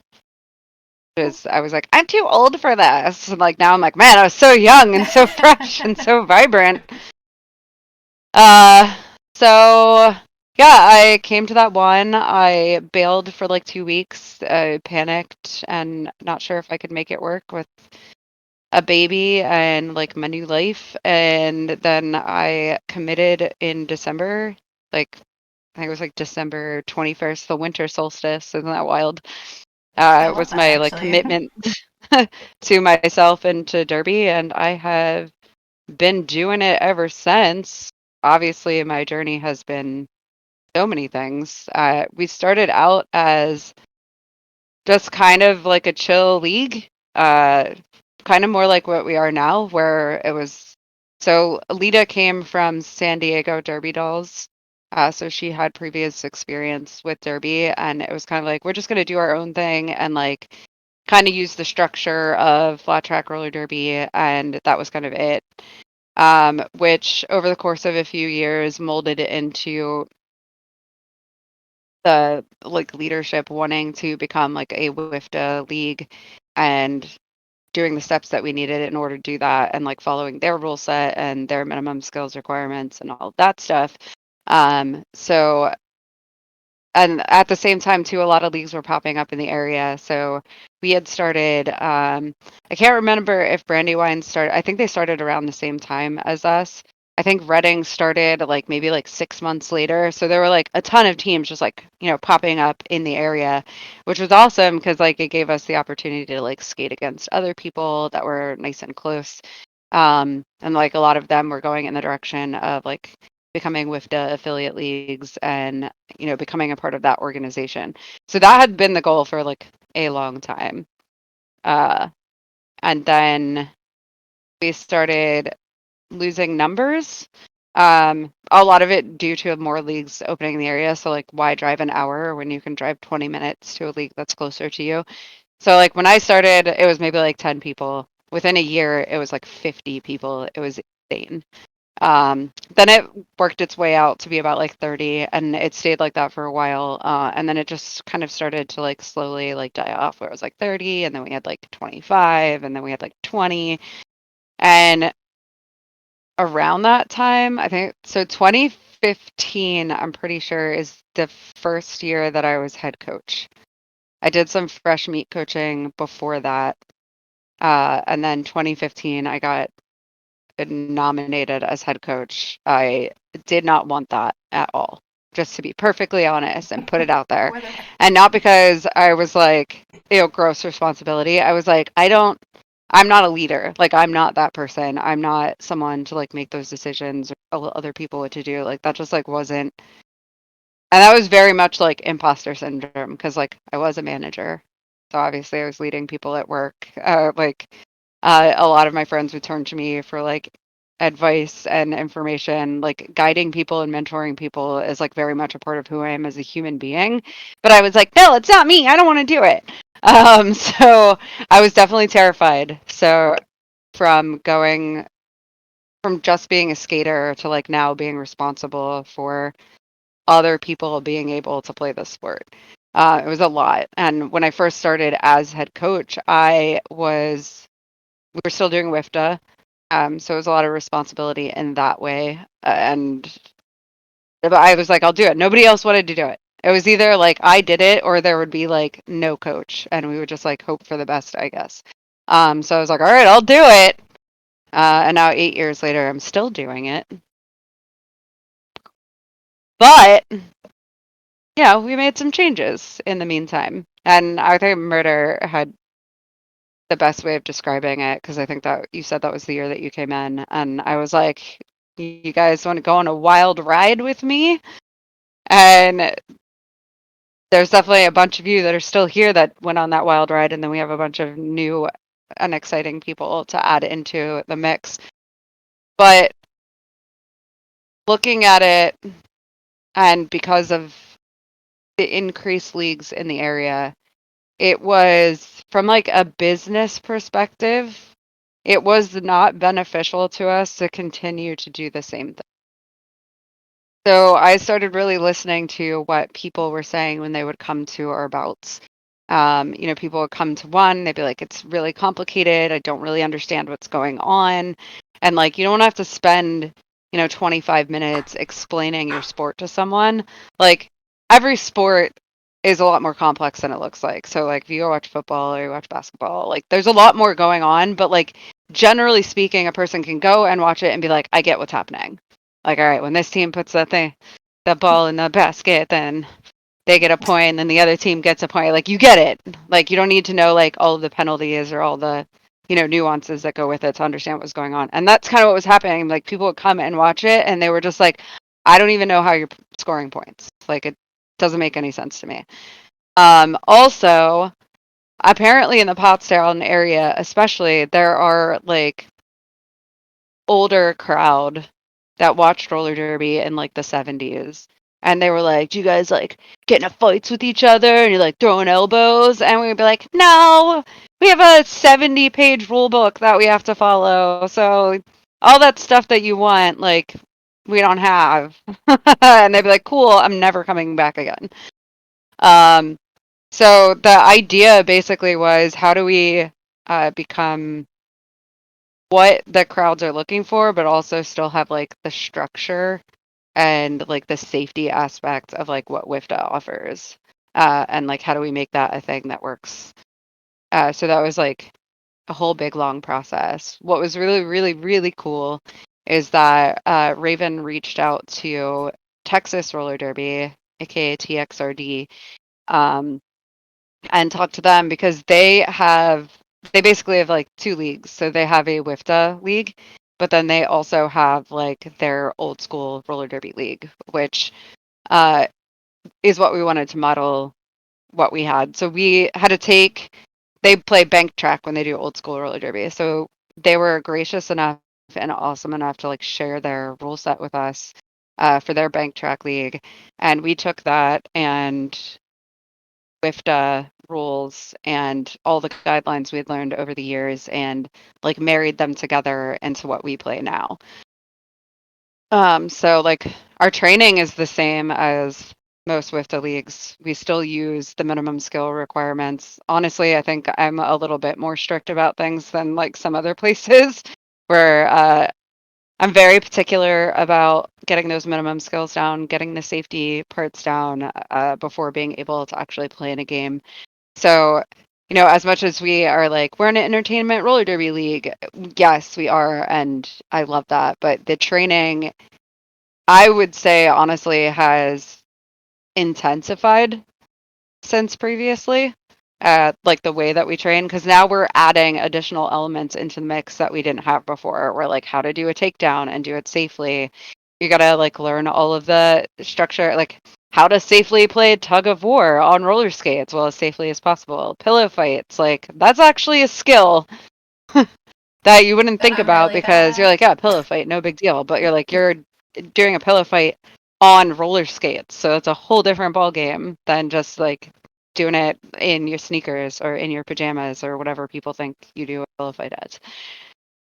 So yeah, then we started doing that, and now here we are, and we keep growing every single year and building. And I think one of the biggest things is that makes us a little bit stand out and makes me continue want to do this is like as new people are coming in and they have stories and they have suggestions and they have needs, like we like reevaluate on a yearly basis and like adjust what we need to do to like fit as many skaters as possible, but then also give the crowds what they want. And we went from having as WIFTA structure and so many bouts going on in the area offering the same thing, like 20 to 30 people at a game, like a paid bout, a lot of which were like the skaters, parents, or like NSOs, refs that weren't playing that game, they were coming to another one, or like girls from another league in the area that were just like popping by to see what we were doing. So we went from like, I'd say 50 people and less, 50 people or less at all of our games, to selling out every game when we like decided to do this. It took a long time, just like Murder said. It took about 2 years to like prep for it and like get it going. And then our first game that we did with this new structure, new format, new excitement and entertainment, like sold out, like had to turn people away. And that's like a really amazing feeling. And that continued until the pandemic took over. Dude, our first bout, when people were watching illegally through the doors, the back doors, Oh, yeah. That was wild. was such like the coolest fucking like that moment. Like when I saw a bunch of faces like peering in to like catch a peek, I was like, oh shit, like this was worth it. We fucking made it. Like that was the coolest feeling in the world. I love that shit. Yeah, it really made was so those 2 cool. years worth it because it was a very long road to. Yeah, we had like 5 people. Like, literally the day I joined the board, Loki was like, I present you with this new thing. Do we want to do Here's the a thing? challenge. And it's just been the craziest journey ever since that moment. But I think, like, Loki already covered, like, all the things. But watching our league grow on so many levels is, like, really cool. And I just love where we're at right now. But that never would have happened if Loki wasn't like, I have this idea. Please listen to me. It's gonna be fucking crazy. It's gonna be weird. But it's been worth it the whole ride. Just wanted to provide a little bit of background, if that's okay, about roller derby in general. For those who, I think there's like 10 people who aren't affiliated with us. So, like, WIFTA is super cool. The hell do you know? No. I learned it from you. Oh, okay, continue then. WIFTA is super cool. It's a really great type of roller derby if you are a very serious, you want to go to cups, you want to participate in all of like the championships games, the all-stars games. If you are super like, if you want to go to the fucking Olympics, do that. Yeah, what they're doing, do it. What they're doing for the sport of roller derby in general is amazing, and it's that. Great. We love that. It's great. The fact that they're bringing so much attention to the sport is awesome. But so the reason why a lot of people in Pottstown specifically, Pennsylvania in general, but like would be like, oh my God, are you like this derby that I used to watch all the time? Was because of Jerry Seltzer. So Jerry Seltzer was the best. He used to root us on all the time. Like he used to comment on all of our. Yeah, he was cool as shit. So Jerry Seltzer inherited the very first roller derby league from his father, and that is the derby that you saw on TV on Saturdays. They were very big in Philadelphia. Yeah, Leo Seltzer. So they were very, very big in Philadelphia, especially. The original roller derby league started in Chicago, but Philly was like a hot spot for all of the games and all the championships. And the roller derby league is different from WIFTA roller derby in a lot of ways because they were more like the pro wrestling version. So WIFTA kind of stemmed from this type of roller derby. They transformed it into something a little bit more, I don't want to say serious because we are serious, but a very strict version of it where the roller derby league, the OG league, was about entertainment. It was about like making these women on skates like celebrities, like actual athletes should be, like the same fanfare that the baseball stars of their day were getting. Like getting them interviews, getting them in. There's like pictures of a bunch of roller derby girls with fucking Madonna and shit. Like it's crazy. Like they were socialites too. They were entertainment people. So that's the big difference. So we kind of took what Loki did was kind of take us back to the Jerry Seltzer version of roller derby and say, you know, they had this fun fanfare, this crazy entertainment side, these rivalries, these stories that modern roller derby is missing just because they are trying to establish it as an Olympic level sport. Whereas we went back to this kind of the storytelling. That's basically what it is. It's like these two teams have a rivalry. Peach and Murder fucking hate each other. Like they're gonna fight about it. They're gonna duke it out, and like kind of just giving it a different narrative than the roller derby that you see around today. So that's kind of just the big difference between like the roller derby league and the WIFTA leagues. They're both very important to the history, but like we just vibe more with the other one, you know. So. Oh yeah, for sure. And like a lot, like our league, because you know I keep reminding myself that not everyone who's watching knows anything but what we're talking about. So I have to keep remembering to clarify things. But like we only play each other, so our league is like intra-league that we can house as many teams as skaters that we have. So we don't play anyone we don't travel anywhere. There's no other leagues that we can just go to and play. We just play each other. So.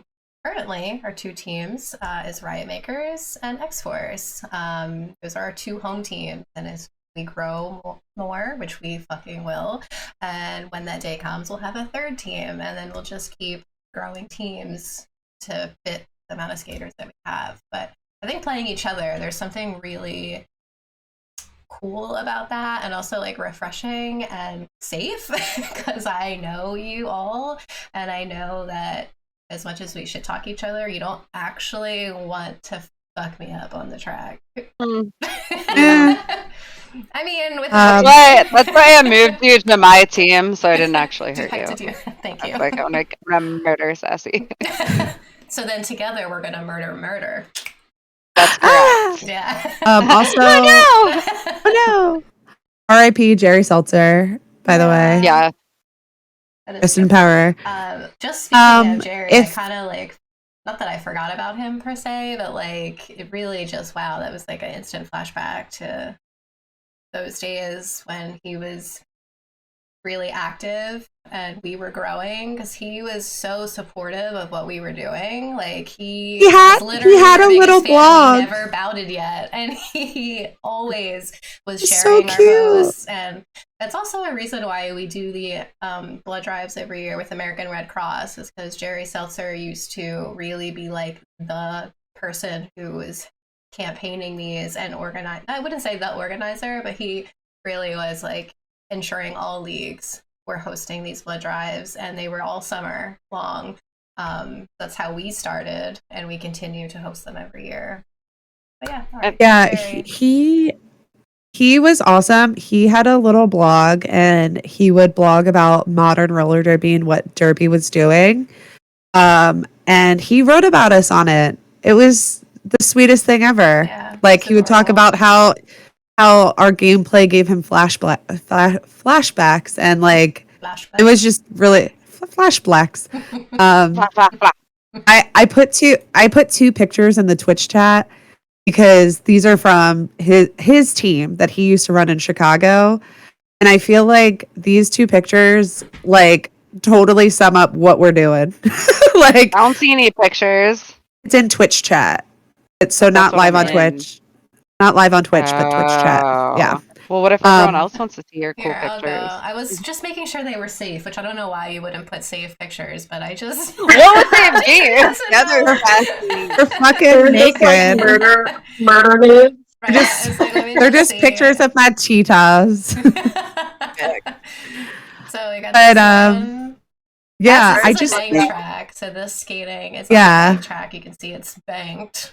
That's not obvious. But look at their fucking faces. Like, this is exactly what we're doing. This is the fun. Just, like, laughing and smiling. I know. It's so great. She's like, this is just jumping over bodies. And this is actually, so that picture of them on the ground, they used to do a helmetless relay race around the track during halftime to get more points. It's fucking nuts. So safety gear too. I know, it's so insane. But like even the one is really stressing me out on that one. Yeah. Oh yeah. Even the one, the first one where she's just like, she's got that crazy face on her, and the girl in the background with the fucking football helmet, like, oh god. I just think that like this is the fun that we're bringing to the derby world. Like bringing this back is Look at like that crowd. I just noticed the background. It's like dude, the crowd is packed. Yeah. Fucking packed. Wild. But yeah, I just think these pictures are. I always see these, and I just think it's so fucking cool. Yeah. Anyway, this is Jerry Seltzer's day. Yeah, I remember it just being like, because when we decided to make this change, like we knew that we were gonna get a certain amount of like haters.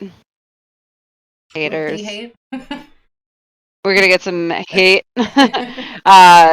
People just not liking us going back to the roots of roller derby, which was always so wild to me, because I'm like, I think the biggest thing is like, just because we want to do something different doesn't change what you're doing. Like what you're doing is cool. Like go do that thing. Like just because we've chosen to like go a different route and like create something ourselves doesn't make us any less like legitimate. And I think having Jerry Seltzer of all people like reach out to us directly and just validate that and be like, I love what you're doing was such like an awesome feeling.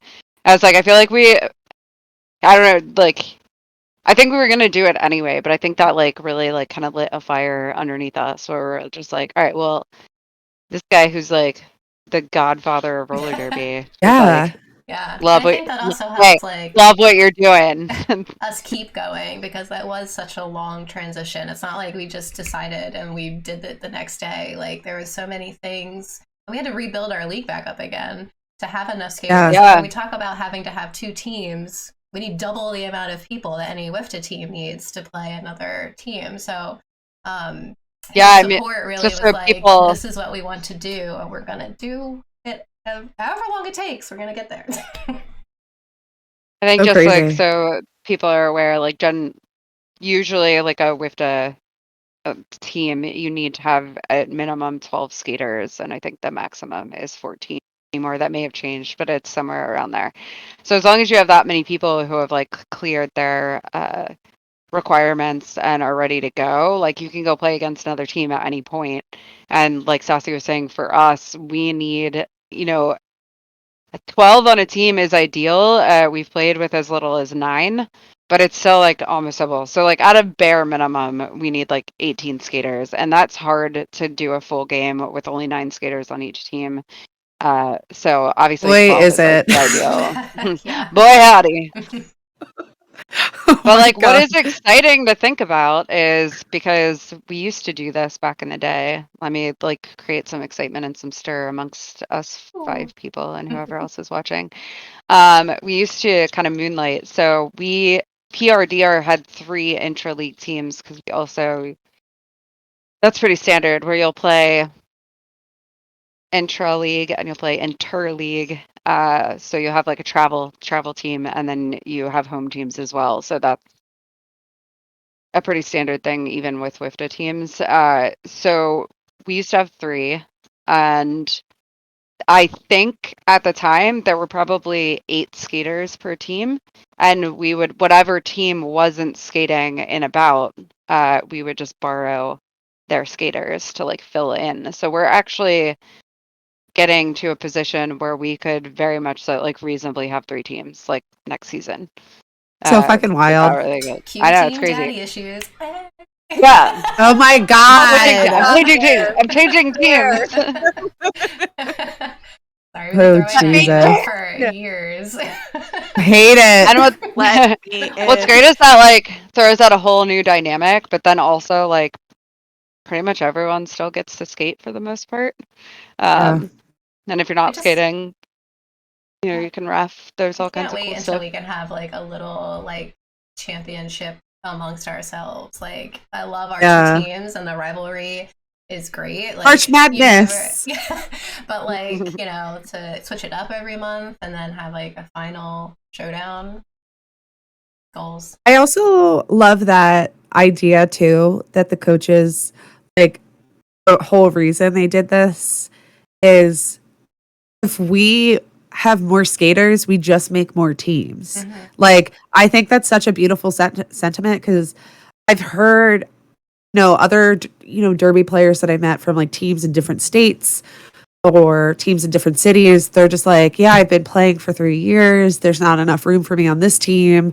I was put on the B League, but I'm trying to get to this team or the travel team. And I was like, that's cool that that's a goal that you're working towards and that's something that you're fighting for, like, more power to you, sister. But like, I think it's awesome that we're just like, there's no room for you on this team. Okay, cool. Here's this new team. you go on this one now. Like, and it's not a different level. It's not the B leagues. It's not, this lower level than the other 2 teams. It's the same exact level. And like, there's no disparity between any of them. And I think that's fucking awesome. Like, I just think that's such a cool thing that we did. We're not turning people away that way. There's so many people that leave other leagues because they're just tired of fucking waiting, which is understandable. It's a really long time to wait. And I just think that's such a great selling point for us, is just like, you're not going to wait around and be unappreciated. If you fight and if you work hard enough and you are committed, you will be rewarded. And I think that's gorgeous. I love that. So- At the end of the day, we all just want to play the game. We want I just want to fuck up my friends. Fun, like, Yeah. I don't want to play safe. I want to fuck everybody else. well, Yeah. Keep it yourself. I'm gonna punch you. I think that was a really big thing, like for me as a person, and then like also as a coach, I had to like kind of reevaluate the process because little story about me. Let me make it about me for a second. I basically I grazed over fresh meat. There was no fresh meat when I started. So I started in December. I played in a bout in January. And then Bananas. we started like having some interleague teams. So I was immediately like playing. I was always on the A team. So I was always playing against other teams. That's the thing. Is like God, I wish you sucked at some point in your career. I've always been on the I just A team. wanted, There's a I just wanted you to suck for like 1 week of your fucking career. Just 1 week. What I wanted to do was give everyone the same feeling that I had, you fucking assholes. Because seeing other people come in, especially like when there were, many skaters and there was like the one travel team, and then we also had like a B travel team, but their opportunities to skate were much smaller than like obviously the A team. And like, so I never felt like this, like I'm over it. I don't want to do this anymore. Like, what am I waiting around for? Because I was always skating. And I like once I started like coaching like on the fresh meat level and then like being head coach and like hearing that from people, I really had to like evaluate like what it was like keeping me there at the time, because I'm like, I just don't have that feeling. Like I'm not like I'm over it. And I'm like, well, I have to think about like how many opportunities I had to like go out and skate and to compete and to do that stuff. And like how do we create something that gives that to everybody who is at least like cleared enough to like be safe. Like so we're obviously not throwing people who just like walk in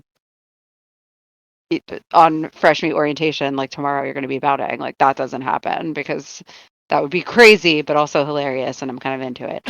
But just throw them out there. I'm like well, so because I always joke around because like people are like, oh, you gotta go through like fresh meat and like we gotta do the assessments and see how it goes, and like we don't want anyone to get hurt. And I'm like, when I started they were like, just fucking get out there, see what happens. Not the best approach, but it worked for me. Yeah.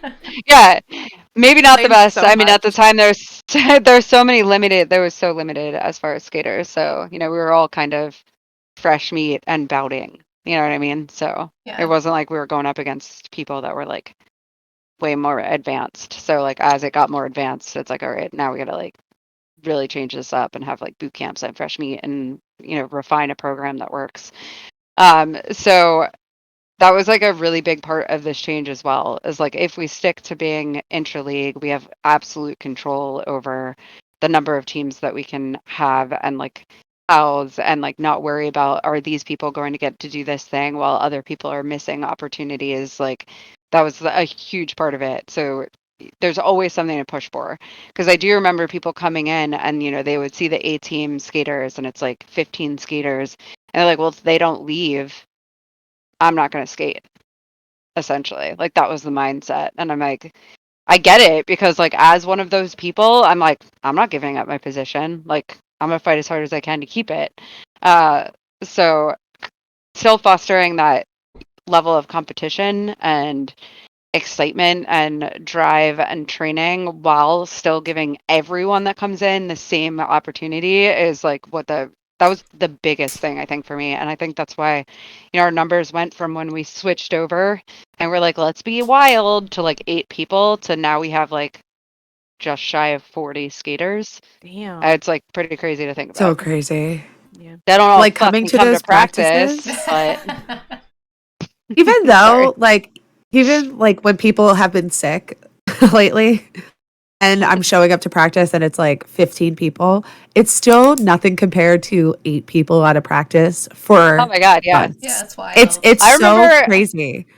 on practices where like everyone is there, so Thursday, and like nobody's sick and everyone shows up, like as a coach I'm like, what the fuck am I gonna do with all these people? Like what do I do with them? You know, So those are the our longest too many of you. lines that I've ever seen in my life. that fucking connect, like it's this much We're of gonna a connect distance if, in the like, back. 5 more people join. It's gonna be It's more Big I know. problems. All I big know. problems. Try us. I Make it know. It's Yeah. such at a least. beautiful Join. problem. I love it. I think it's so great. It's so fucking cool to see. And it's still that same environment that you guys created from the get-go. It's like competition is there, but it's not like want to fucking kill each other competition. It's like you want to uplift each other so you can beat the best competition. I fucking love it. Yeah. I just think there's like a different level of like compassion, maybe is the right word. So like you can still be really competitive, but like I don't think any skaters were like from like other leagues were like out to hurt anyone, but you just like don't think about it in the same way when it's like someone you don't know. Even me, like when I played against other team, I'm like, I don't know you. Like I'll hit you as hard as I want. I don't give a shit. Like not that they were doing anything illegal or like, you know, they weren't clean hits or anything, but you know, there is like a level of I know how hard I have to like hit picks to get her out of bounds, right? And I could go double that hard just for the sake of like hitting her and making sure she stays down for a second. And I'm like, what's the point? What would be the point of doing that other than like passive flex? I could hit you twice. Yeah, as a hard, flex. but picks. Sassy. What? The way you swing your butt around and then stop so that someone runs into you, you could keep going and just like annihilate them. But like because it's like people that you give a shit about, you're like, nah, I probably don't want to run that risk because you know we skate like the edge of our track is like 4 feet away from a wall. Like, the best way to describe Sassy, I love that thing you do with your butt. Period. It's so good. That's it. I don't even know what you would call it. Right. It's the butt swing. Like my favorite way to describe like the competition between both teams is like when Kung Pao and I were on opposite teams.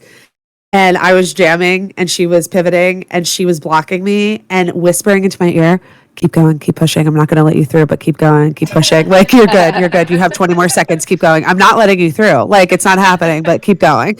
And like the entire time just whispering into my ear, like, you're not getting through, bitch, but like, keep fucking going. Like, put on a good show. Like, don't give up.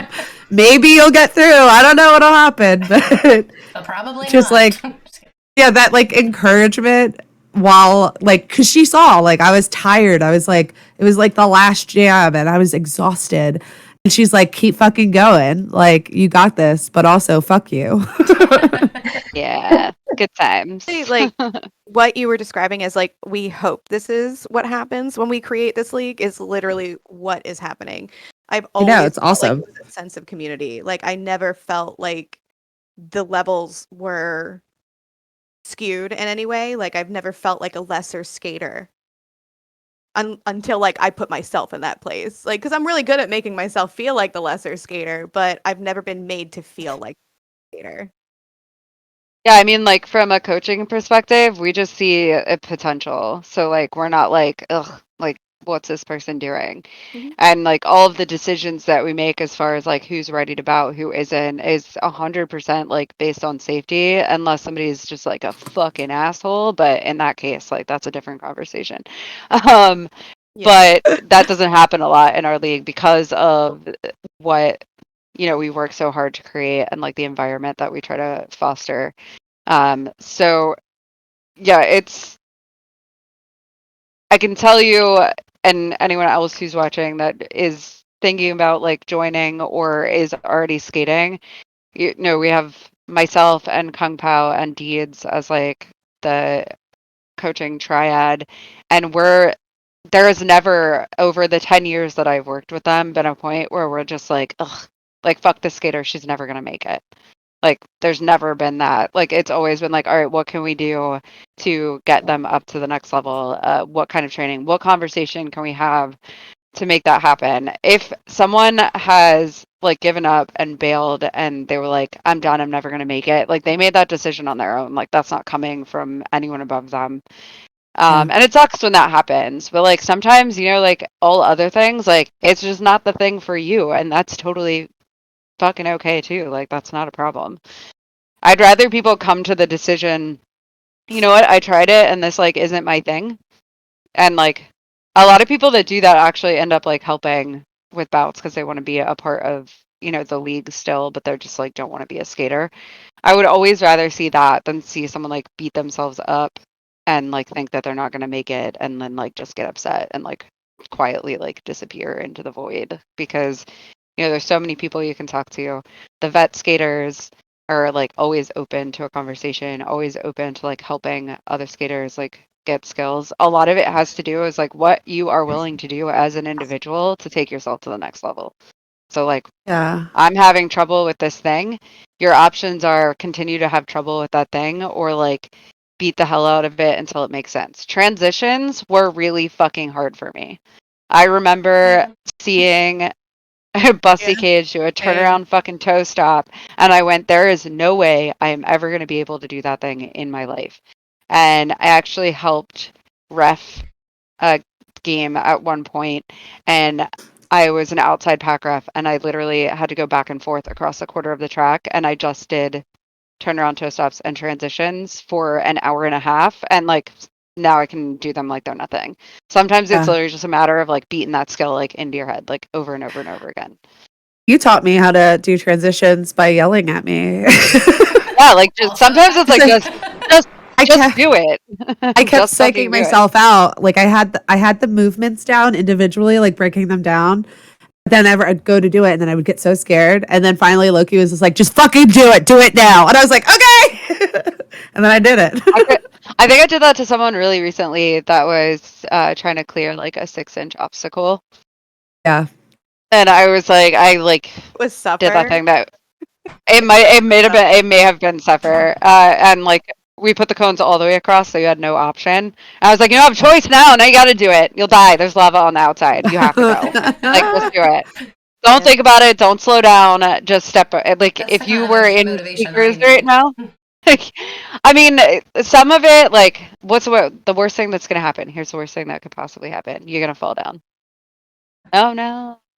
your pads. You gotta get up. Yeah, you're gonna fall down onto We're your wearing head to toe safety gear. 6-inch You're fine. thick knee pads. Like, you're gonna be okay.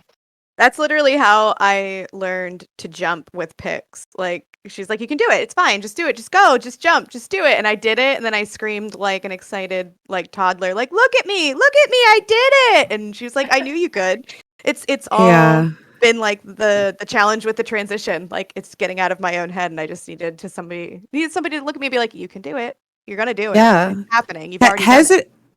The most dangerous thing in roller derby, in my opinion, is hesitation. Like, every single injury that I've seen, every single like nasty fucking fall or like head hit has been caused by somebody hesitating or not thinking they could do something halfway through it. It's like, once you realize that hesitation is actually really fucking scary and really dangerous, I think it really unlocks a lot of things for you. Just even like faking it till you making it. Like, I can do it. I've never done it, but I'm gonna do it. Is like such a blessing to like every skill that you're doing, because then you just do it one day. You like have to trick your body. 100%. Like, hey body, we can do this, right? Getting past that mental roadblock of I can't to I fucking will, or I'm gonna fucking try anyway, is huge. Yeah, and like just get over the fact that you're gonna fucking fall down, because it's gonna happen. Right. I've been doing this for 12 years and I still fall down. Like, yeah, that's what we've been doing that in Fresh Meat. Like, that's the first thing that we do. We're just like, hey, what are you afraid of today? You're afraid of falling? Okay, fall down on your knee pads right now. You're done. You did it. That's the worst thing that's going to happen to you. Now let's go on to the Fresh Meat. Yeah, over and over for the next half hour. Yeah, now let's go on to the next lesson. So like, just getting that initial fallout. Like, sometimes it seems so silly, but it's like that's the thing that you're afraid of, just so you know. And you're like, right okay. Oh, bye, Nuka. Bye, Nuke. I also have to pee, like, really bad. Same. I also have to pee really bad. I've been coffee. Chugging coffee here. I had a literal liquid IV right before we started this, and I'm like, ooh, that was a bad decision. Yeah, right. Right. Tinkle time, everyone. Yeah, so if anyone watching is interested in joining or knows someone who would be perfect for us, we are having Fresh Meat orientation next Sunday. So you can find that info on our socials, time, place, all that stuff. You don't need anything, it's free. We give you equipment. Come meet us in person. We'd be happy to have you. I just want to point out, because I actually had a conversation with someone on Instagram about the orientation. It's super chill. It is not at all a tryout. We are not judging any of your skill level. We're not looking at anything like that. We just want to skate around, get to know people, have a good time, answer questions, let you know about our league, what we can offer you. So, you know, a lot of people, they're very nervous coming to their first practice because they don't know anybody. So that's the whole point of the orientation. It's to get to know the trainers, get to know other skaters that are going to be skating with you, get to know the coaches. It is not anything to be nervous about. It's to get over that first stage so that then when you do come to your first practice, you do already know somebody and like you have the answers to those questions that you might be, you know, concerned about or having some like anxiety about. So like just wanted to make sure that that was super clear. If you're coming, it's a hang out with the rock stars kind of situation, feel it out, see if you fall in love with us and want to do it for the rest of your life Which until you you die. will. So be prepared to fall deeply Be in love with us. prepared. Yes. Be prepared. I prefer coffee, so I mean coffee, hangouts, Yes. Donuts? the donuts. Donuts? We like to start off real healthy. Donuts go nuts. I mean, you need carbs after a nice anxiety attack, right? It's fine. Yes. It has happened before. Don't be embarrassed. There was somebody who came to fresh meat and then immediately broke down after. It's totally normal. It's overwhelming. You guys are nerds. Get that first cry right out the way. Just cry right as you get there. It's fine. And we would still welcome you. So They do. because we all get it. But thanks everyone for hanging out with us in chat. I hope it was entertaining for you. I had a great time. So I wasn't even planning on being on camera this whole time. So we bullied her. You needed to see people, I think. You've been stuck in your house I have for been too stuck long. in my house for a long time. So this was a fun time. So I'm glad that we did it. Thanks for putting this together, Pix. You're awesome. Thanks, Pix. Thank you guys for coming. We have lots of things on the books, so more to come. Cool. Yay. So Yeah. for our first episode of Rockstar Report, this is Rockstar Roller Derby signing out. Signing off. Stay classy, pop down. Oh my God. Bye. Bye.